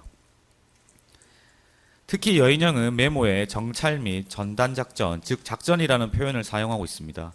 정찰 및 전단 작전의 의미는 무인기에 설치된 카메라를 이용한 정찰과 무인기를 이용한 전단 작전을 의미한다고 보아야 합니다. 북한은 무인기를 이용해 우리나라의 심리 전단을 살포한 사실이 없습니다. 나아가 주적인 북한의 행위는 도발로 표현하지 작전이라고 표현하지도 않습니다. 결국 여인영의 메모는 우리 측 무인기에 의한 정찰과 심리 전단 살포 작전을 말하는 것입니다. 이는 2024년 10월 1일 비상계엄 선포 계획이 구체화되자 앞서 언급한 2024년 5월경 윤석열, 김용현 등과 공감대를 형성한 평시 계엄은 현실성이 없으니 북한의 도발을 유도하여 전시 상황 등 비상계엄을 선포할 수 있는 요건을 조성해야 한다는 합의사항을 메모 형식으로 다시 한번 정리하여 윤석열과 김용현에게 보고한 것으로 봄이 타당합니다. 그리고 여인영의 메모에는 적의 전략적 무력 시위 시 이를 군사적 명분화할 수 있을까라는 내용이 확인됩니다. 여인영이 이 메모를 작성한 2024년 10월 23일경 무렵에는 드론사가 무인기를 평양에 침투시켜 심리 전단을 살포하였으나 북한이 직접적으로 도발을 하지는 않는 상황이었습니다. 그러나 북한 당국은 2024년 10월 11일 외무성 명의로 중대 성명을 발표하고 10월 15일경이 동해선 연결 도로를 폭파하는 일종의 무력 시위를 진행하였습니다. 결국 북한이 무력 도발로 대응하지 않고 전략적 무력 시위만으로 대응하자 이와 같은 경우라도 우리 군이 군사적으로 대응함으로써 비상계엄 선포에 필요한 여건을 조성할 수 있을지 검토하였음을 알 수 있고, 이와 같은 메모의 흐름을 볼 때 북한이 무력 도발로 대응하지 않자 여인영이 계속하여 비상계엄 선포 여건을 어떻게 조성할 수 있을지에 관한 메모를 작성하였음이 확인됩니다. 이와 같이 여인영의 메모에는 군사적 조치, 안보 전국 등 내용이 기재되어 있는데, 이러한 내용은 방첩사령관인 여인영이 혼자서는 작성할 수 없는 내용입니다. 윤석열, 김용현과 여인영 상호 간의 합의가 되었거나 논의가 필요한 사항을 메모 형식으로 작성하여 보고한 것입니다. 2024년 11월 9일 윤석열, 김용현, 그리고 여인영, 곽종군, 이진우의 모임이 예정되어 있었습니다. 김용현은 그 3일 전인 2024년 11월 6일 여인영을 국방부 장관 집무실로 따로 불렀습니다. 김용현과의 독대가 예정되어 있던 여인영은 하루 전인 2024년 11월 5일부터 자신의 휴대전화에 비상계엄 선포를 위해서는 전시 상황이 필요하다고 강조하고 있습니다. 여인영이 2024년 11월 6일 피고인 김용현 독대 직전 작성한 11월 5일자 메모는 지읒, 티읒, 시옷, 비읍의 공통된 의견임으로 시작되고 회합은 티읒, 시옷, 비읍으로 한정하자는 내용으로 마무리됩니다. 지읒, 즉 정보사 노상원은 민간인이므로 회합은 군 사령관들로만 한정한다는 의미입니다. 그리고 여인영은 호기를 잡도록 오판하지 않도록 직원들임, 적은 매우 수세적임, 끝으로 치닫고 있음, 기다리면 기회가 올 것임 이라고 기재하였고, 호기를 잡아야 한다고 하면서 즉 북한이 끝으로 치닫고 있기 때문에 기다리면 기회가 올 것이라고 말하고 있습니다. 당시의 상황과 여인영의 메모 의미를 종합하여 살펴보면 여인영은 김정은이 체면이 손상되어 더 이상 참지 못하고 도발할 수밖에 없도록 유도하면 기회가 올 테니 기다려야 하고, 이러한 호기를 잡아야 비상계엄의 명분이 생긴다는 것을 보고하기 위해 이와 같은 메모를 작성한 것으로 보는 것이 합리적입니다. 또한 여인영은 평시 계엄은 안 되고 전시 상황이 되어야 비상계엄을 선포할 수 있다는 것이 지읒, 티읒, 시옷, 비읍의 공통된 의견임을 말하면서 북한이 무력 도발로 응하지 않은 2024년 11월경 비상계엄을 선포하는 것은 시기를 오판하는 것이므로 협의된 전시 상황이 조성되지 않았음에도 성급하게 비상계엄을 선포하면 안 된다는 직언을 드리겠다는 의미에서 이와 같은 메모를 작성한 것입니다.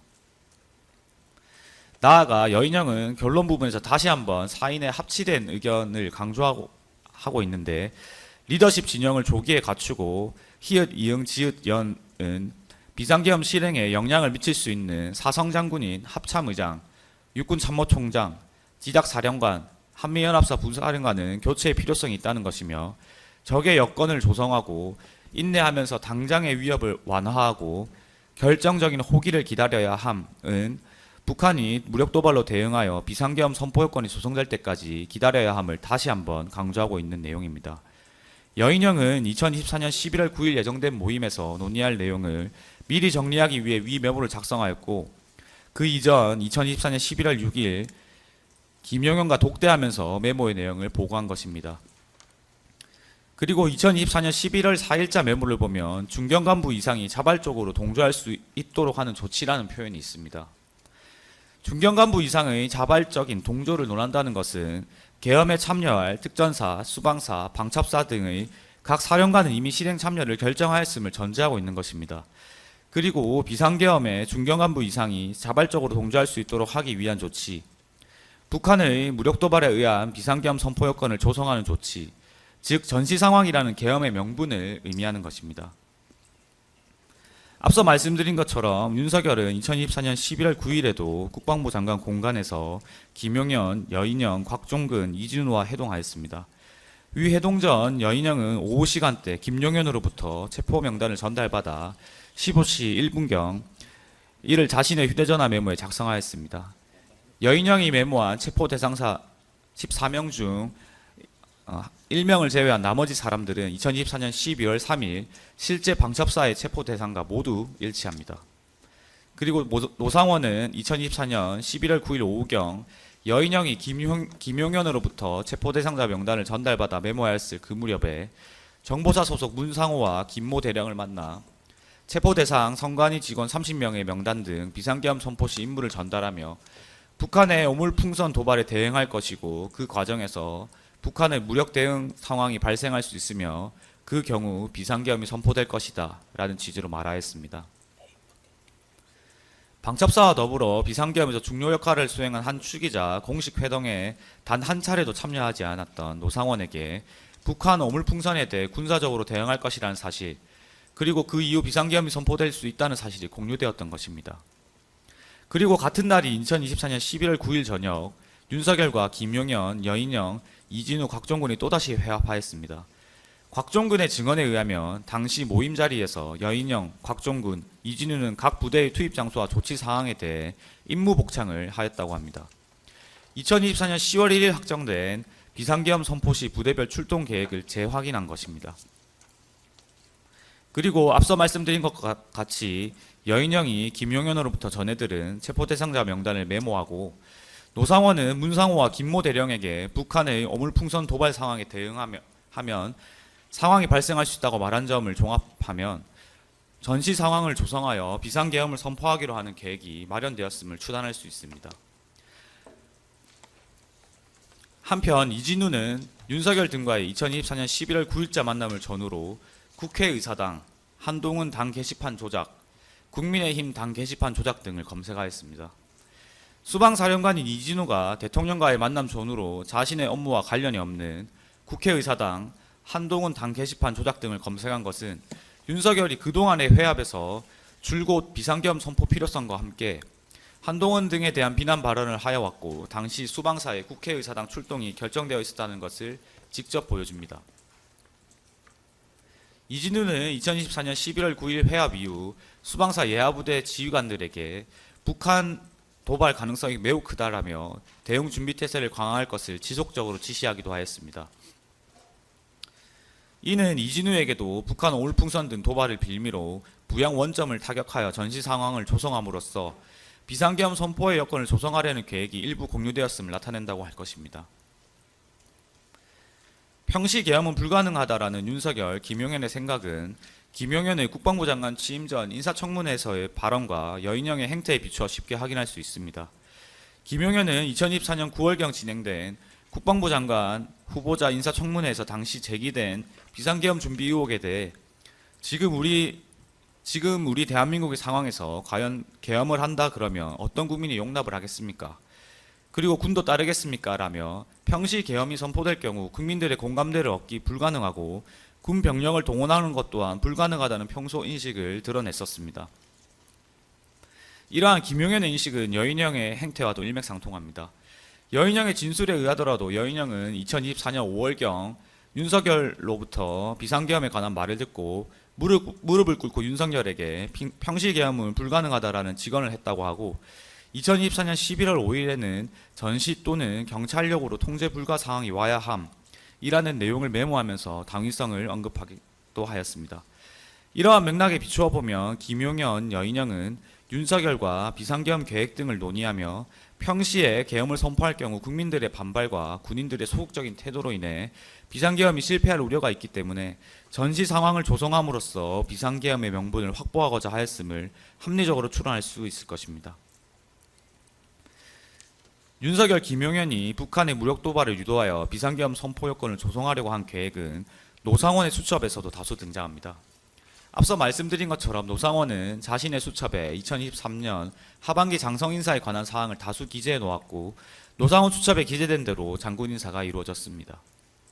그리고 노상원은 자신의 수첩에 비상계엄 선포 시기, 비상계엄 선포 후 정치인 체포, 구속 방법, 총선 결과에 따른 비상계엄 선포 가부 등을 기재해 놓았습니다. 그리고 노상원은 물밑에서 김용현의 비상계엄 계획을 실행으로 옮겼습니다. 이러한 과정에 비추어 보면 위 수첩의 내용은 결국 김용현과의 대화 과정에서 작성된 것임을 쉽게 추단할 수 있을 것입니다. 그리고 노상원 수첩에도 북한의 무력 도발을 의미하는 내용이 상당수 확인됩니다.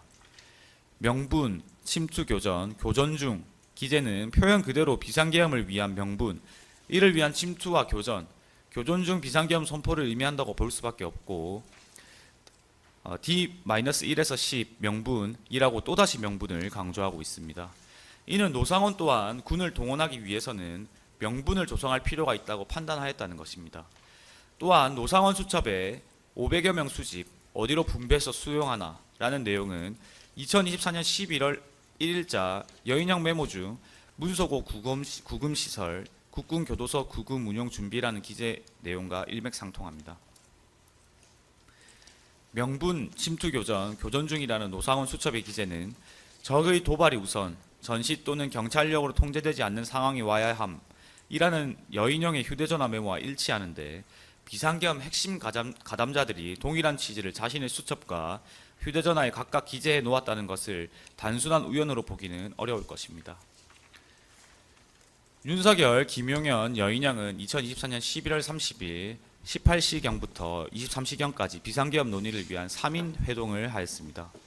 김용현은 그 과정에서 여인형에게 계엄을 통해 선관위와 여론조사 꽃 등의 부정선거와 여론조작의 증거를 밝혀내면 국민들도 찬성할 것이고 국군 통수권자인 대통령이 하시는 일이니 전혀 문제가 없다라는 취지로 말했습니다.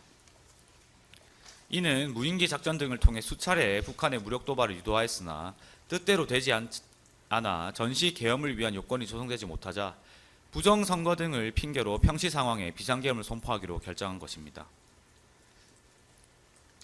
물론 원심이 내란 실행 부분에서 인정한 국회를 대체할 비상입법 기구 설치, 반국가 세력을 척결하겠다는 계엄 담화문의 내용, 전국을 대상으로 한 비상계엄 선포, 정당 활동 등 일체 정치 활동을 금지하는 포고령 공고 등 여러 객관적 사실관계를 고려하면 설령 노상원 수첩의 존재를 배제하더라도 권력의 독점 유지라는 비상계엄의 목적은 인정됩니다. 특히 원심은 입법권과 사법권을 장악하고자 한 사실과 상당 기간 동안 국회의 권능 행사를 불가능해 하려는 목적 모두를 인정하는 바 입법권과 사법권의 장악 목적이라는 것이 바로 권력 독점 목적을 뜻하고 이를 상당 기간 유지하려는 의도가 있었다는 점을 원심도 인정한 이상 원심은 결국 윤석열 등의 권력 독점 및 유지 의도를 인정한 것과 다름없습니다. 그럼에도 불구하고 공소 사실 중 해당 부분을 이유무죄로 판단한 것은 사실오인 및 이유모순에 해당합니다. 앞서 말씀드린 여인형 이준호의 휴대전화 메모, 노상원 수첩, 윤석열 등과 가담자들의 회합 행태를 통해서도 윤석열이 2023년 10월경 이전부터 비상계엄을 준비한 사정이 확인됩니다. 또한 여인형의 휴대전화 메모, 노상원 수첩 내용 등에 따르면 비상계엄 선포 요건에 해당하는 군사적 사태 조성을 위해 북한의 도발을 유도하고자 하였고 실제로 2024년 10월경부터 같은 해 11월경까지 수회에 걸쳐 북한의 무인기 침투 및 선전물 살포 작전이 실행되었는데 만약 윤석열 등의 주장과 같이 총선 이후 심화된 정치적 갈등을 해소하기 위하여 비상계엄을 선포한 것이라면 이와 같은 침투 교전을 유도할 이유가 전혀 없습니다. 따라서 윤석열 등은 상당 기간 전부터 치밀한 준비를 통해 가담자를 규합하고 북한의 무력 도발을 유인하여 이를 결행하려 하였으나 북한에 대한 무력 도발 유인에 실패하자 야당의 정치 행위를 국정을 마비시키는 범죄 및 반국가 세력으로 몰아 이를 명분 삼아 계엄을 선포한 것입니다. 이와 같은 사정에 더하여 내란 공범 사이에 장기간 권력을 향유하고자 했던 계엄의 요인, 10월 유신 등 역사적 경험, 제거 대상으로 삼은 반대 세력 명단, 부정선거 사건 조작 계획 등의 사정을 모두 종합적으로 고려하면 이 사건 비상계엄은 모든 국가 권력을 독점하고 이를 계속 유지하고자 했던 즉 장기 독재를 목적으로 하고 있었음이 명백합니다. 다음으로 내란죄 성부와 국헌문란 목적 관련 항소 이유는 서성광 검사가 계속해서 진술하도록 하겠습니다. 네, 서성광 검사가 다음 항소 이유 요지를 계속해서 말씀드리도록 하겠습니다. 내란죄 성부와 국헌문란 목적 관련 항소 이유의 요지를 간략히 설명드리도록 하겠습니다. 이른바 5.17 내란 사건에 대한 대법원 전원 합의체 판결은 5.17 비상계엄 전국 확대 조치에 뒤따르는 법률 효과로서 헌법기관의 권한이나 권능 행사 배제는 국헌문란에 해당하고 5.17 비상계엄 전국 확대 조치의 법률 효과에 따른 위협은 폭동에 해당한다고 판단하였습니다. 또한 헌법 법률 위반이 누구에게나 일견 명백한 비상계엄 선포의 경우에는 그 자체의 법률 요건 구비 여부에 대한 사법심사가 가능하고 비상계엄의 선포나 확대 조치가 국헌문란의 목적을 달성하기 위해 행하여진 경우에는 비상계엄 선포나 확대 조치 자체로 내란죄 성립이 가능하다는 법리를 정립하였습니다. 즉 대법원 전원 합의체 판결에 따르면 법과 제도에 따른 비상계엄의 선포나 확대 조치의 법률 효과로서 헌법과 법률 또는 헌법기관의 기능 소멸 정지도 내란죄에서 말하는 폭동행위이므로 비상계엄 선포행위 자체로 내란죄의 성립이 가능하다는 것입니다. 그리고 이 사건 원심도 인정한 사실관계에 따르면 이 사건 비상계엄 선포는 국헌문란 목적을 달성하기 위한 수단으로 이용되었고 그 자체로 내란죄에서 말하는 폭동행위에 해당한다는 것이었습니다. 나아가 원심은 앞서 말씀드린 전원 합의체 판결에서 정립한 비상계엄의 선포나 확대 조치가 어떤 경우에 그 자체로 내란죄에 해당한지에 관한 법리를 그대로 인용하기까지 하였습니다. 그렇다면 원심은 마땅히 전원 합의체 판결의 법리와 결론에 맞게 국헌문란의 목적을 달성하기 위해 행하여진 이 사건 비상계엄 선포는 그 자체로 내란죄에 해당한다는 판단을 하였어야 합니다. 그럼에도 이 사건 원심이 요건을 갖추지 못한 이 사건 비상계엄 선포가 곧 내란죄에 해당한다고 볼 수 없다는 취지로 판단한 것은 위 전원합의체 판결의 취지에 위배됩니다. 이는 실체적 절차적 요건을 갖춘 것으로 보이는 비상계엄이 전국에 선포된 경우라 할지라도 계엄법 등에 의해 계엄기간에 사응하는 상당 기간 동안 평상시의 행정, 사법의 본질적 기능이 정지되거나 배제, 소멸되는 강압적 법률 효과가 뒤따릅니다. 그리고 이러한 강압적 법률 효과에는 그 속성상 필연적으로 국헌문란성과 폭동성이 내재되어 있습니다. 다만 실제적 절차적 요건을 갖추었다는 요건 구비가 이러한 국헌문란성과 폭동성을 합리화 또는 정당화 시켜주는 것입니다. 그런데 비상계엄 선포 당시 일반적 상식과 법감정을 지닌 국민 누구에게나 일견 국가 비상사태가 발생하지 않았거나 그 실체적 요건을 구비하지 않았음이 명백한 경우, 즉 위헌 위법함이 누구에게나 일견 명백한 비상계엄 선포라면 계엄 선포권자가 어떤 명목상 계엄 사유를 내세우든 선포권자는 헌법이나 법률이 허용하는 합법적인 비상계엄 상황이나 그 법률 효과를 활용해서 현실적으로 발생한 국가 비상사태를 극복하려는 목적은 아니라고 할 것입니다. 오히려 이 경우야말로 비상계엄 상황이나 법률 효과만을 악용하여 군을 전면에 내세운 다음 사법부를 포함한 국가기관의 권한이나 권능 행사, 국민의 기본권 등을 정지 배제시킨 상태에서 국정을 운영하거나 정치적 문제 등을 해결하려는 것으로밖에 볼 수 없습니다. 결국 위헌 위법함이 일견 누구에게나 명백한 비상계엄이 선포되었다면 선포권자가 명목상 앞세운 비상계엄의 사유가 어떠하든 그 진정한 목적과 의도는 궁극적으로 헌법과 계엄법에 명백히 반하는 위헌 위법적인 방법으로 평상시 헌법 질서나 국가 작동 원리, 헌법상 국민의 기본권 보장 등을 정지 배제한 상태에서 국가를 통치하려는 것, 즉 국헌문란으로 귀결될 수밖에 없을 것입니다. 이러한 상황이 바로 앞서 말씀드린 전원합의체 판결이 정립한 국헌문란의 목적을 가진 자가 그 목적 달성을 위해 비상계엄을 이용함으로써 내란죄에 해당하는 경우라고 할 것입니다.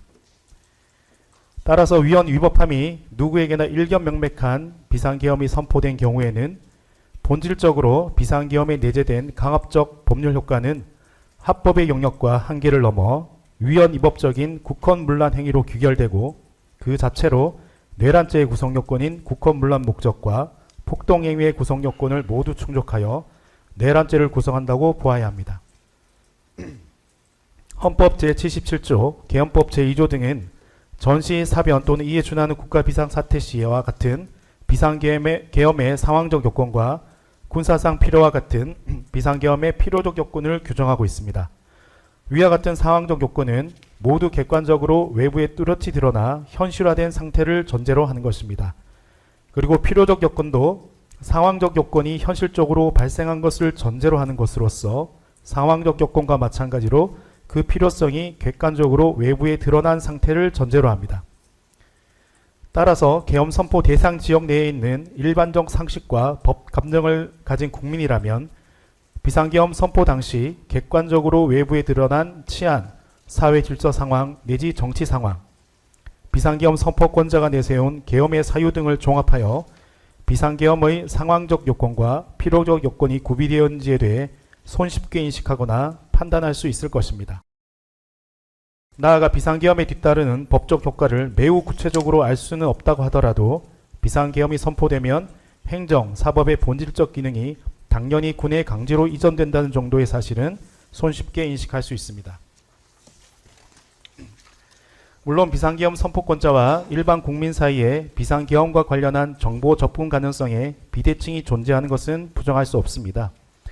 그러나 계엄 지역 내 일반 국민이 최소한 선포권자가 그 선포 사유를 직접 밝힌 시점까지의 모든 정보를 접하였음에도 비상계엄의 상황적 필요성 요건이 충족되었는지에 대한 의문이 남아있다면 이러한 의문 자체로 일반 국민 누구나 일견하여 비상계엄의 선포 요건이 갖추어지지 않았음을 명백하게 인식하고 있다는 사실을 방증하는 것이라고 할 것입니다.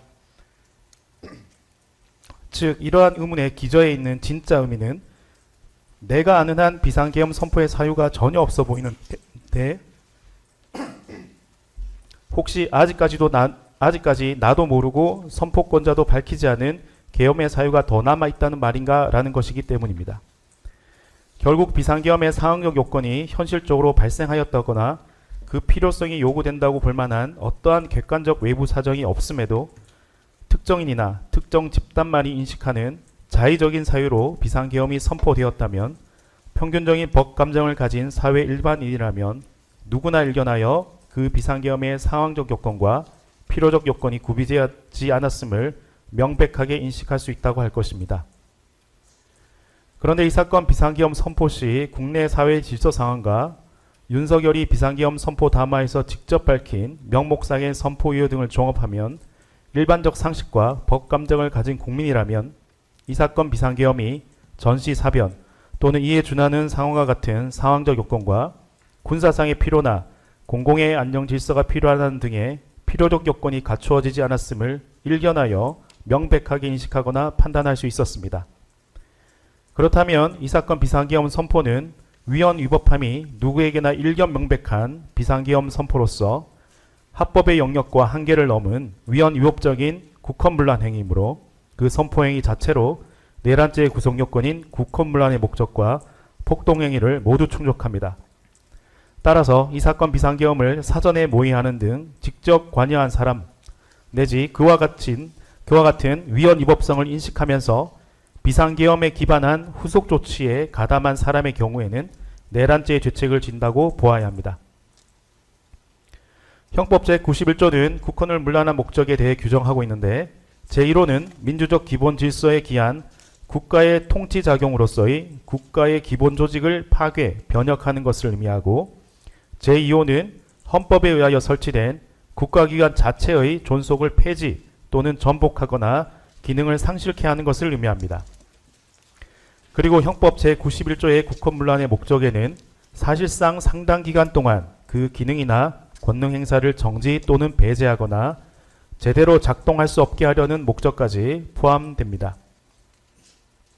그런데 원심은 특검이 주장하였고 원심도 인정한 의회, 정당제도, 영장주의 소멸, 언론 출판에 대한 허가 검열, 헌법상 표현, 직업선택, 신체의 자유, 단체행동권 등 헌법과 법률의 기능을 소멸시킬 목적, 즉 형법 제91조 제1호에 규정된 국헌문란 목적의 존부에 대한 판단을 모두 유탈하였습니다. 이뿐만 아니라 제2호에 규정된 국헌문란의 목적의 존부를 판단하면서도 헌법에 의하여 설치된 선거관리위원회를 강압에 의하여 그 권능 행사를 불가능하게 하려는 목적에 대해서도 판단하지 않았습니다. 즉 원심은 국헌문란의 목적의 존부를 판단함에 있어 피고인들이 실제 군병력이 국회에 투입되어 국회의 활동을 방해 또는 저지하고자 하는 것을 현실적으로 알았는지로만 극히 제한하여 판단함으로써 판단 유탈 또는 심리미진의 잘못을 저질렀습니다. 이 사건의 경우 위헌 위법함이 일견 명백한 이 사건 비상계엄 선포행위, 위헌 위법함이 명백한 포고령의 공고행위, 이러한 비상계엄 및 포고령에 근거하여 군병력 및 경력을 동원하여 국회를 봉쇄한 행위, 주요 정치인 등에 대한 군경 합동체포조 운영 시도를 한 행위, 선관위를 장악하거나 서버 탈취를 시도하는 등의 행위는 모두 헌법과 법률의 기능을 소멸하거나 헌법기관의 권능 행사를 불가능하게 하는 국헌문란 행위로서 내란죄에서의 폭동행위에 해당합니다. 특히 국회의 무력화 의지를 드러낸 이 사건 비상계엄 선포 담화문에 의하면 윤석열은 반국가 세력인 국회, 거대 야당을 척결하겠다라고 공언하였고 헌법이 보장하는 의회, 정당, 지방자치제도, 헌법상 기본권, 영장주의 등을 배제하는 내용이 포함된 위헌 위법한 포고령의 내용은 더욱 주목하여 고려되어야 할 것입니다. 그렇다면 피고인들이 각 폭동행위 중 어느 하나라도 국헌문란 행위임을 인식하면서 각 행위에 직접 가담한 것인지 또는 각 국헌문란 행위가 야기한 상황을 유지 강화하려는 것이었는지 등 피고인들의 구체적인 가담 경위와 가담 행위 태양, 이들에 대한 피고인들의 인식 사항까지 종합하여 피고인들이 국헌문란의 목적을 가지고 있었는지 여부를 판단하여야 합니다. 따라서 피고인들의 당시 군병력의 실제 활동 사항에 대한 현실적 인식뿐만 아니라 앞서 말씀드린 여러 재반 사정에 대한 피고인들의 개별 인식 사항도 피고인들의 국헌문란 목적을 판단함에 있어 중요한 간접 사실이므로 반드시 고려하여야 합니다. 그럼에도 원심은 극히 일부의 사실관계 또는 판단 기준, 즉 군병력의 국회 투입 및 국회 제한 목적을 현실적으로 인식하였는지 여부만 국헌문란 목적을 파악하는 기준으로 삼은 다음 국헌문란 목적의 존분을 판단하였습니다. 이러한 판단에는 법리오해 내지 사실오해의 위법이 존재합니다. 원심의 증거 배제 결정과 관련한 항소 이유를 말씀드리겠습니다. 먼저 원심 재판 과정에서 확인된 자료 제출 과정에 관한 서류나 재반 사정 등을 종합하면 수사기관이 입수한 디지털 증거 등 자료의 증거 능력을 배제할 아무런 이유가 없습니다. 자료를 소지한 소지자가 그것을 수사기관에 제출할 의무가 없고 원본을 소지하는 것이 필요한 경우 소지자가 수사기관에 그 사본을 임의로 제출하고 해당 사본과 원본이 동일한 것임을 수사기관이나 법원에서 직접 진술하였다면 대법원이 판시한 원본의 제출이 곤란한 상황에 해당한다고 볼 수 있습니다. 특히 제출자의 기본권 제한을 최소화하기 위한 임의수사 원칙과 아울러 피고인 또는 변호인이 인위적 개작이나 편집이 의심되는 부분을 구체적으로 지적하지도 못하는 점, 실제 해당 자료의 편집이나 조작이 의심되는 흔적을 찾아볼 수 없는 점 등을 고려하면 원심은 원본 제출이 불가능하거나 곤란하여 원본과 사본을 직접 비교할 수 없는 때에 관해 과도하게 엄격히 해석하여 증거 배제 결정을 한 것입니다. 이는 증거 인정에 관한 법리의 위법이 있습니다. 한편 형사소송법, 공수처법, 국방부와 경찰청과의 수사 업무 공조협정 등 관련 규정을 살펴보면 군 수사기관만이 현역 군인에 대한 배타적 수사권을 보유한다고 볼 수 없습니다. 설령 수사권이 인정되지 않는다고 하더라도 수사권이 있는 수사기관에 송치하기 전의 수사행위가 갑자기 효력이 없어지는 것도 아니므로 경찰이 현역 군인을 피의자로 수사한 기록 전부에 대해 증거 배제 결정을 한 원심의 판단도 법리오해의 위법이 있습니다. 예, 저 잠시만요. 지금 이제 다음 윤승영 피고인 항소유 진술 꼭 잠시만 지금 오후에 진행할 그 절차와 관련해서 잠시만 좀 확인을 하고 예. 지금 피고인 김봉식 피고인 모견태는 원래 5월 21일 날 이제 항소유 유지 진술을 하도록 예정돼 있었는데요. 지금 오늘 사정이 생겨서 시간이 오늘 진행도 가능할 것 같은데 혹시 준비가 되시겠습니까? 저희는 아직 목회자 변호인은 아직 준비가 안 됐습니다. 예?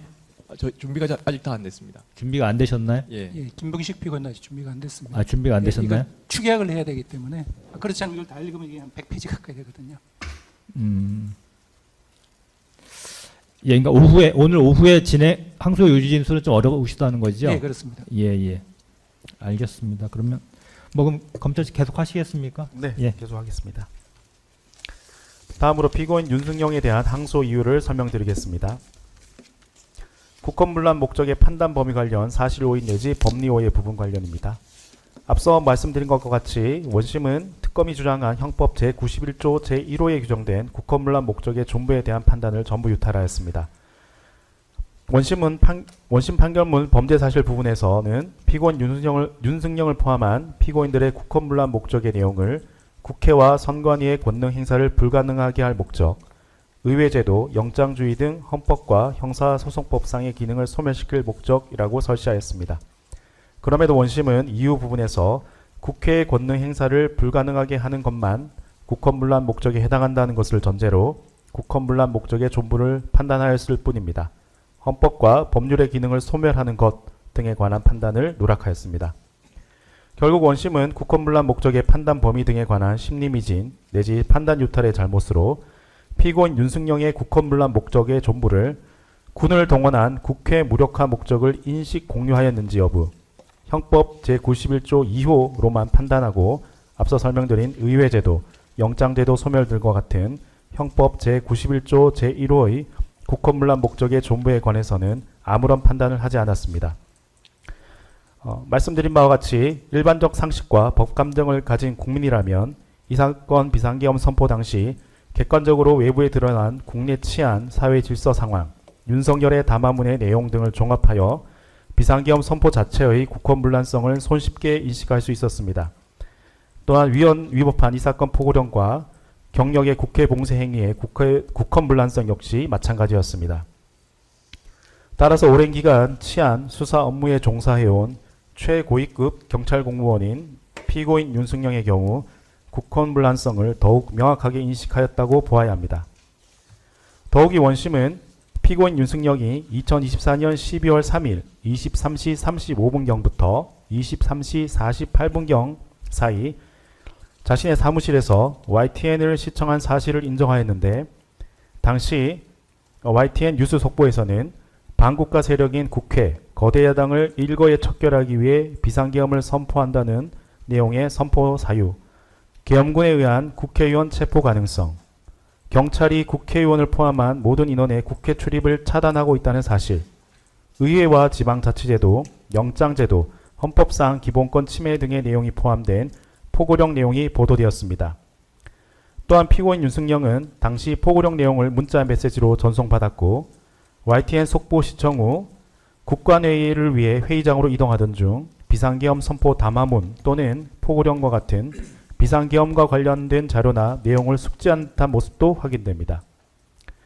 한편 원심은 피고인 윤승용의 진술을 근거로 피고인 윤승용은 비상계엄 하에서 포고령에 근거하여 계엄법 등을 어기는 일반적인 계엄 사범을 검거 체포하기 위해 방첩사가 국회로 출동하는 것으로 알았다는 사실을 인정하였습니다.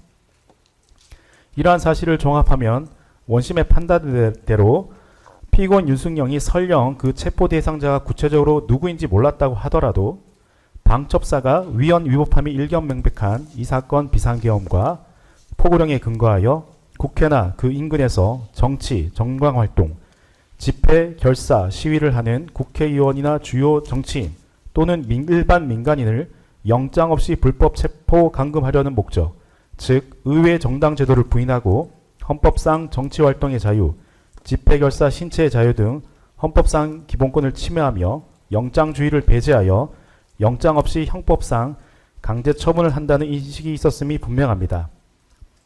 따라서 피고인 윤승용은 당시 방첩사가 요청한 체포조 지원의 요청 이유가 이와 같은 국권문란의 목적의 달성 또는 그 유지 강화를 위한 체포활동 지원 요청임을 인식하였다고 보아야 하므로 피고인 윤승용의 형법 제91조 제1호 또는 제2호의 국헌문란 목적은 인정됩니다.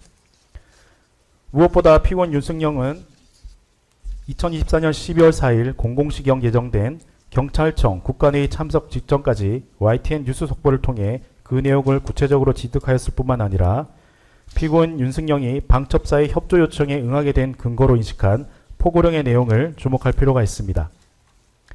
위헌 위법함이 일견 명백한 비상계엄의 특별 조치로서 계엄사령관 박안수가 공고한 포고령의 내용을 보면 헌법이 보장하는 의회, 정당, 지방자치제도를 전면 부인하고 있고 헌법상 언론 출판과 집회결사의 자유, 직업선택의 자유, 단체행동권 등 기본권을 전면 제약하고 있으며 포고령 위반자에 대해 사전에 법원이 발부한 영장 없이 체포, 구금, 압수, 수색할 수 있도록 규정하면서도 최소한 법원의 사후 통제 내지 심사 장치조차 두지 않아 사법부에 의한 영장 통제라는 영장주의의 본질을 침해하는 내용 등이 포함된 것으로서 일반적 상식과 법감정을 가진 일반인들조차 포고령이 위헌 위법한다는 것을 손쉽게 인식할 수 있었습니다. 그렇다면 약 36년간 치안과 수사 업무에 종사해온 경찰 최고위급 간부인 피고인 윤승영의 학력, 경력, 당시 지위와 역할 등에 비추어 보면 피고인 윤승영은 이러한 위헌 위법한 포고령에 근거한 자신의 행위가 국헌문란 목적을 달성하거나 이를 유지 강화하기 위한 행위임을 자연스럽게 그리고 손쉽게 알 수 있었다고 봄이 타당합니다. 여기에 방첩사 수사조정과장 구민의 중령의 진술, 피고인 조지호의 진술 등을 종합하면 피고인 윤승영은 당시 방첩사의 체포 대상자가 이재명, 한동훈 등 주요 정치인이라는 사실도 잘 알고 있었다고 보아야 하므로 피고인 윤승영이 국헌문란 목적을 인식 공유한 사실을 더욱 확실히 인정할 수 있습니다.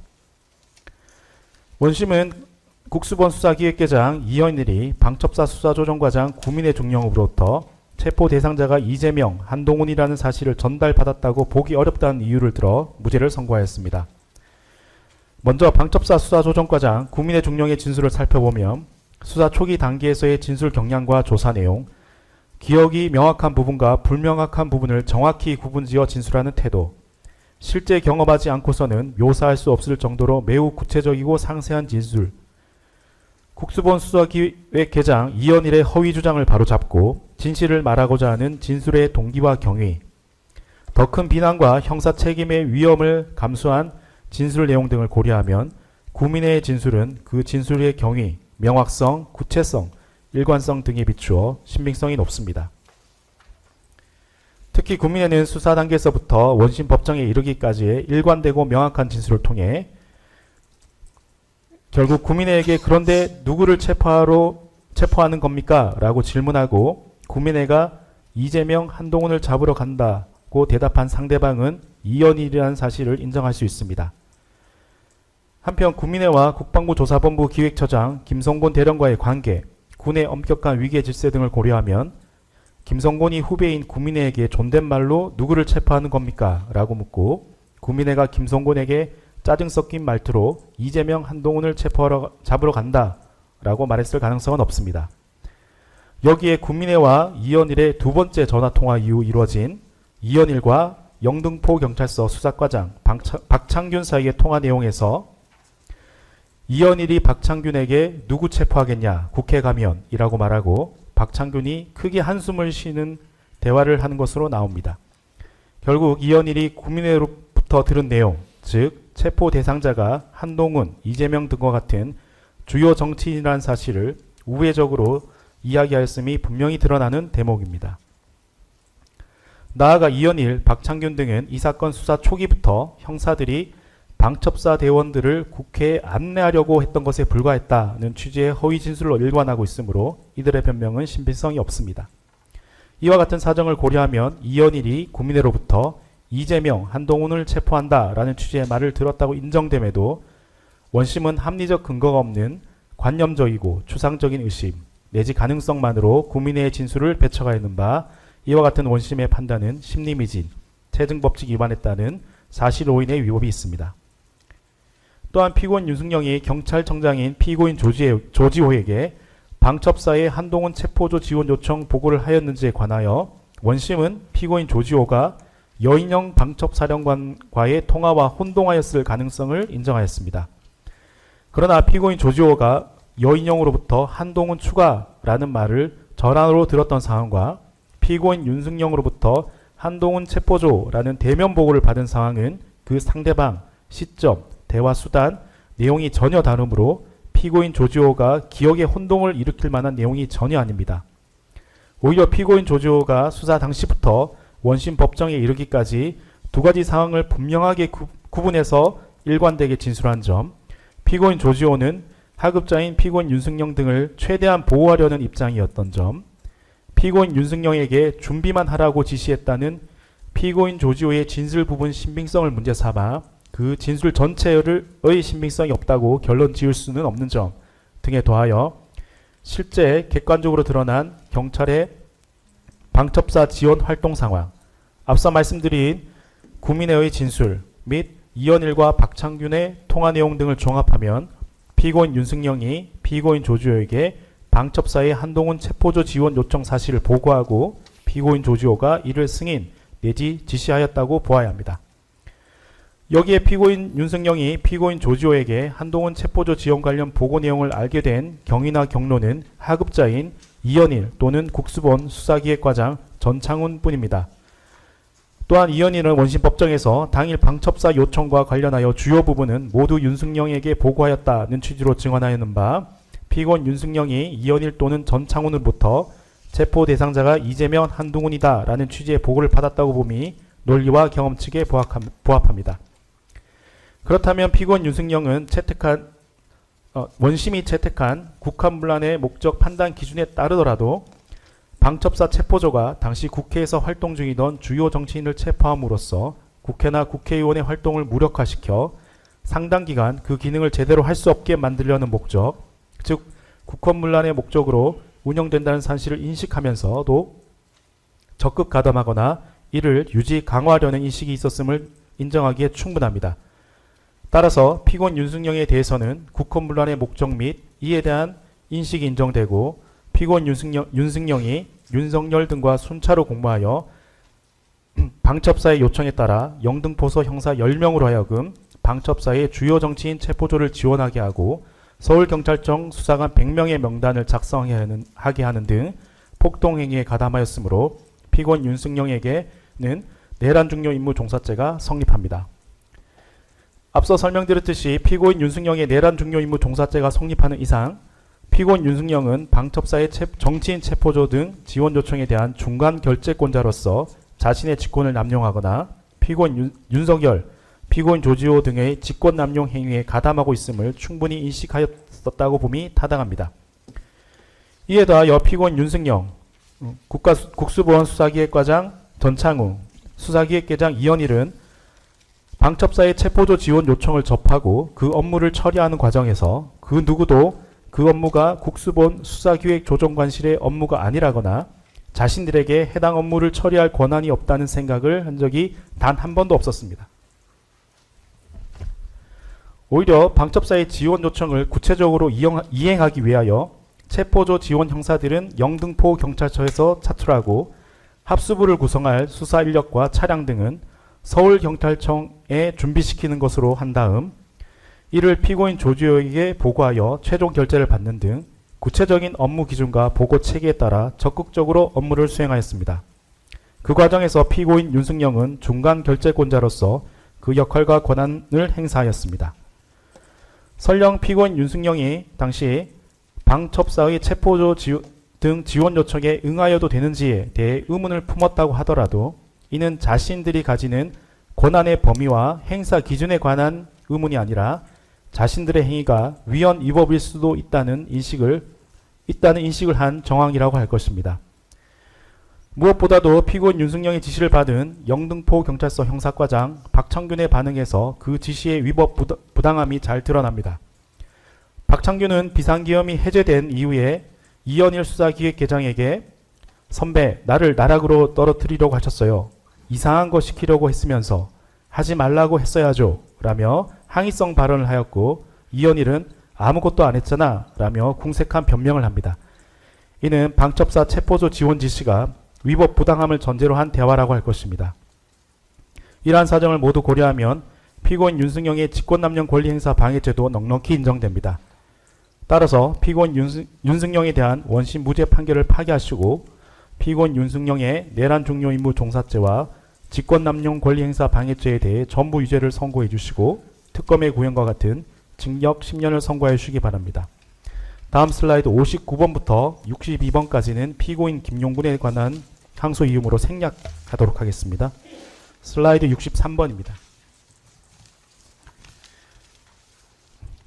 마지막으로 원심에서 유죄가 선고된 피고인들에 대한 양형 부당에 대해 말씀드리겠습니다. 우선 공통 양형 사유에 대한 검토 부분입니다. 이 사건에 있어서 양형을 정할 때 먼저 내란죄 자체의 범죄 중대성을 고려할 필요가 있고, 더욱이 이 사건은 위로부터의 내란 또는 친위 쿠데타로서 헌법으로 부여된 권한을 내란에 악용한 것으로서 차원이 다른 죄질을 고려하여야 합니다.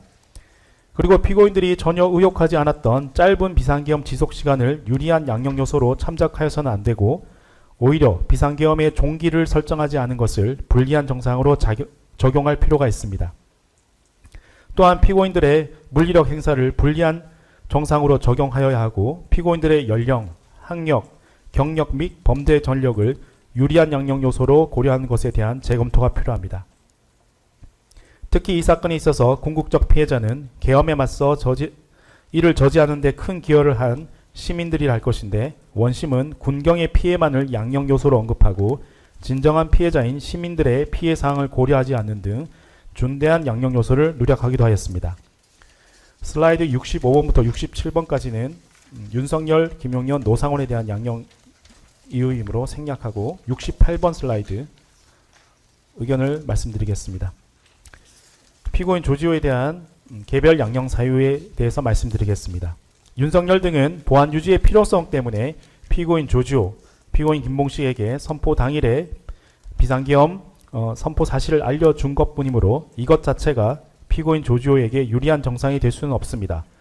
오히려 선포 직전에 비상계엄이 선포될 것이라는 사실을 알면서도 아무런 회피 노력 없이 주도적으로 경력 배치나 국회 차단을 총괄 지휘 감독한 사정이 피고인 조지호에게 불리한 양형 사유로 고려되어야 할 것입니다. 그리고 국회 출입 일시 허용과 관련하여 이는 피고인 조지호와 피고인 김봉식의 반성 내지 자각에 의해서 허용된 것이 아니라 포고령 발령 전까지 차단할 형식적 근거가 없어서 어쩔 수 없이 허용한 것에 불과하고, 실제 허용 시간을 고려하면 허울에 그쳤을 뿐입니다. 이를 유리한 양형 요소로 고려하여서는 안 될 것입니다. 나아가 이 사건 당시 기동대는 국회 담장 밖에서 통제 업무를 하면서 방패 등 무기를 사용하였고, 월담자를 고착하는 등 실질적인 체포 업무를 수행하였으며, 국회 경비대는 담장 안에서 통제하면서 물리력을 행사하여 출입문 개방을 막았고, 경찰 물리력으로 인적, 물적 피해가 발생하였음에도 보상이 이루어지지 않았습니다. 이러한 물리적 사용 부분은 불리한 양형 요소로 고려되어야 합니다. 또한 정치인 체포 등 결과가 발생하지 않은 이유는 국회의 비상계엄 해제 의결 이후 추가적 행동을 주저했기 때문이고, 피고인 조지호의 관련 지시는 없었으므로 유리한 정상으로 적용될 수는 없습니다. 다음으로 피고인 김봉식에 대한 개별 양형 사유입니다. 국회 출입 일시 허용과 경력의 물리력 사용 등과 관련한 피고인 김봉식에 대한 원심의 양형 판단이 잘못되었음은 피고인 조지호의 경우와 같습니다. 여기에 더하여 피고인 김봉식이 국회 사무처의 요청으로 경력 배치를 유지하는 것처럼 상황을 조작하여 범행을 은폐하려고 했던 정황은 불리한 정상으로 고려될 필요가 있습니다. 다음으로 피고인 목현대에 대한 개별 양형 사유에 대한 항소 이유입니다. 피고인 목현대는 국회 차단 지시가 순차적으로 전달되는 과정에서 비교적 늦게 알게 된 것뿐이고, 피고인 목현대가 이 사건 범행을 알게 된 직후 처음 취한 행동은 부하 직원 정성채에게 서울경찰청 지시에 따르라고 지시한 것입니다. 그리고 두 번째 취한 행동은 역시 부하 직원 오신택에게 국회의장의 국회 출입을 차단하라고 지시한 것입니다. 피고인 목현태가 이 사건 비상계엄 범행에 가담하게 된 경위와 전후 사정은 유리한 정상이 아니라 불리한 정상에 해당합니다. 피고인 목현태는 법령에 구체적인 직무가 규정된 독립된 직할대 현장 지휘관임에도 국회 경비와 국회의장 경호 등 법령상 임무를 방기하고 비상계엄에 적극 협조하였는 바 부하 직원인 의장경호대장 김성록의 사례를 고려하면 피고인 조지호, 피고인 김봉식의 지시를 거부하기 어려웠던 것이 아니라 오히려 위법 부당한 지시를 무분별하게 그대로 따랐을 뿐입니다. 또한 국회 봉쇄는 기동대의 외곽 통제와 국회 경비대의 내부 차단이 결합된 구조로 이루어진 것이고 국회 경비대의 역할은 필수적이었습니다. 따라서 국회 경비대의 가담 정도를 유리한 정상으로 인정한 원심의 판단은 부당합니다. 그리고 말씀드린 바와 같이 국회 경비대는 담장 안에서 통제하면서 물리력을 행사하여 출입문 개방을 막았고 이러한 경찰 물리력으로 인해 인적 물적 피해가 발생하였습니다. 그럼에도 이러한 피해에 대한 보상이 이루어지지도 않았고 원심은 오히려 이를 고려하지 않았으므로 이러한 물리력 사용 부분은 불리한 양형 요소로 고려되어야 합니다. 한편 국회 경비대 감찰 담당 직원 정기하 작성의 확인서의 허위 기재, 정기하의 진술 번복 등을 고려하면 피고인 목현태가 정기하에게 안면에 있는 국회의원들을 출입시켜라 라는 지시를 한 사실이 있었다고 보기 어렵습니다. 다음으로 국회 경비대 경무계장 송민주, 국회 경비대 제1제대장 김진욱에 대한 국회 관련자 출입 지시와 관련하여서도 피고인 목현태가 허용했다고 주장하는 4명은 피고인 목현태에 관여 없이 국회 안으로 들어왔고 그마저도 국회의원은 없습니다. 모두 친분이 있는 국회 직원들 뿐이었으며 피고인 목현태는 오히려 국회의장 출입은 차단하도록 지시한 상황이었습니다. 따라서 이 부분은 피고인 목현태에게 유리한 양형 요소로 삼을 수 없습니다. 또한 원심은 재량의 범위를 벗어나 피고인들 중 유일하게 피고인 목현태에게 정상 참작 감경 규정을 정역하여 형을 무리하게 감경하였는 바 이 부분 역시 시정되어야 할 것입니다. 이상과 같이 원심은 양형을 정할 때 필요적으로 고려할 사항을 고려하지 않았을 뿐만 아니라 원심이 스스로 인정한 사항들에 대해 상응하게 반영하지 않아 해당 사항들을 피고인들에게 유리한 혹은 불리한 점으로 잘못 적용하여 양형평가를 그르친 잘못이 있습니다. 따라서 피고인들에게 특검의 원심 구형과 같은 형을 선고해 주시기 바랍니다. 이상으로 특별검사의 항소 이유 요지를 진술을 마치겠습니다. 예, 잘 들었습니다. 특검의 항소의 요지 진술은 이렇게 진행을 마쳤고요. 이제 오전 재판은 이 정도로 마무리를 하고 오후에는 피고인 조지호의 항소의 요지 진술이 있을 예정입니다.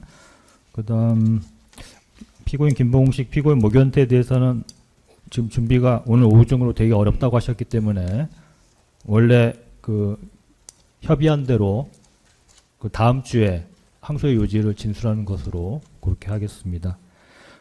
오전 재판은 마치고요. 오후 2시에 오후 재판을 다시 개정하도록 하겠습니다. 예, 오전 재판 마치겠습니다.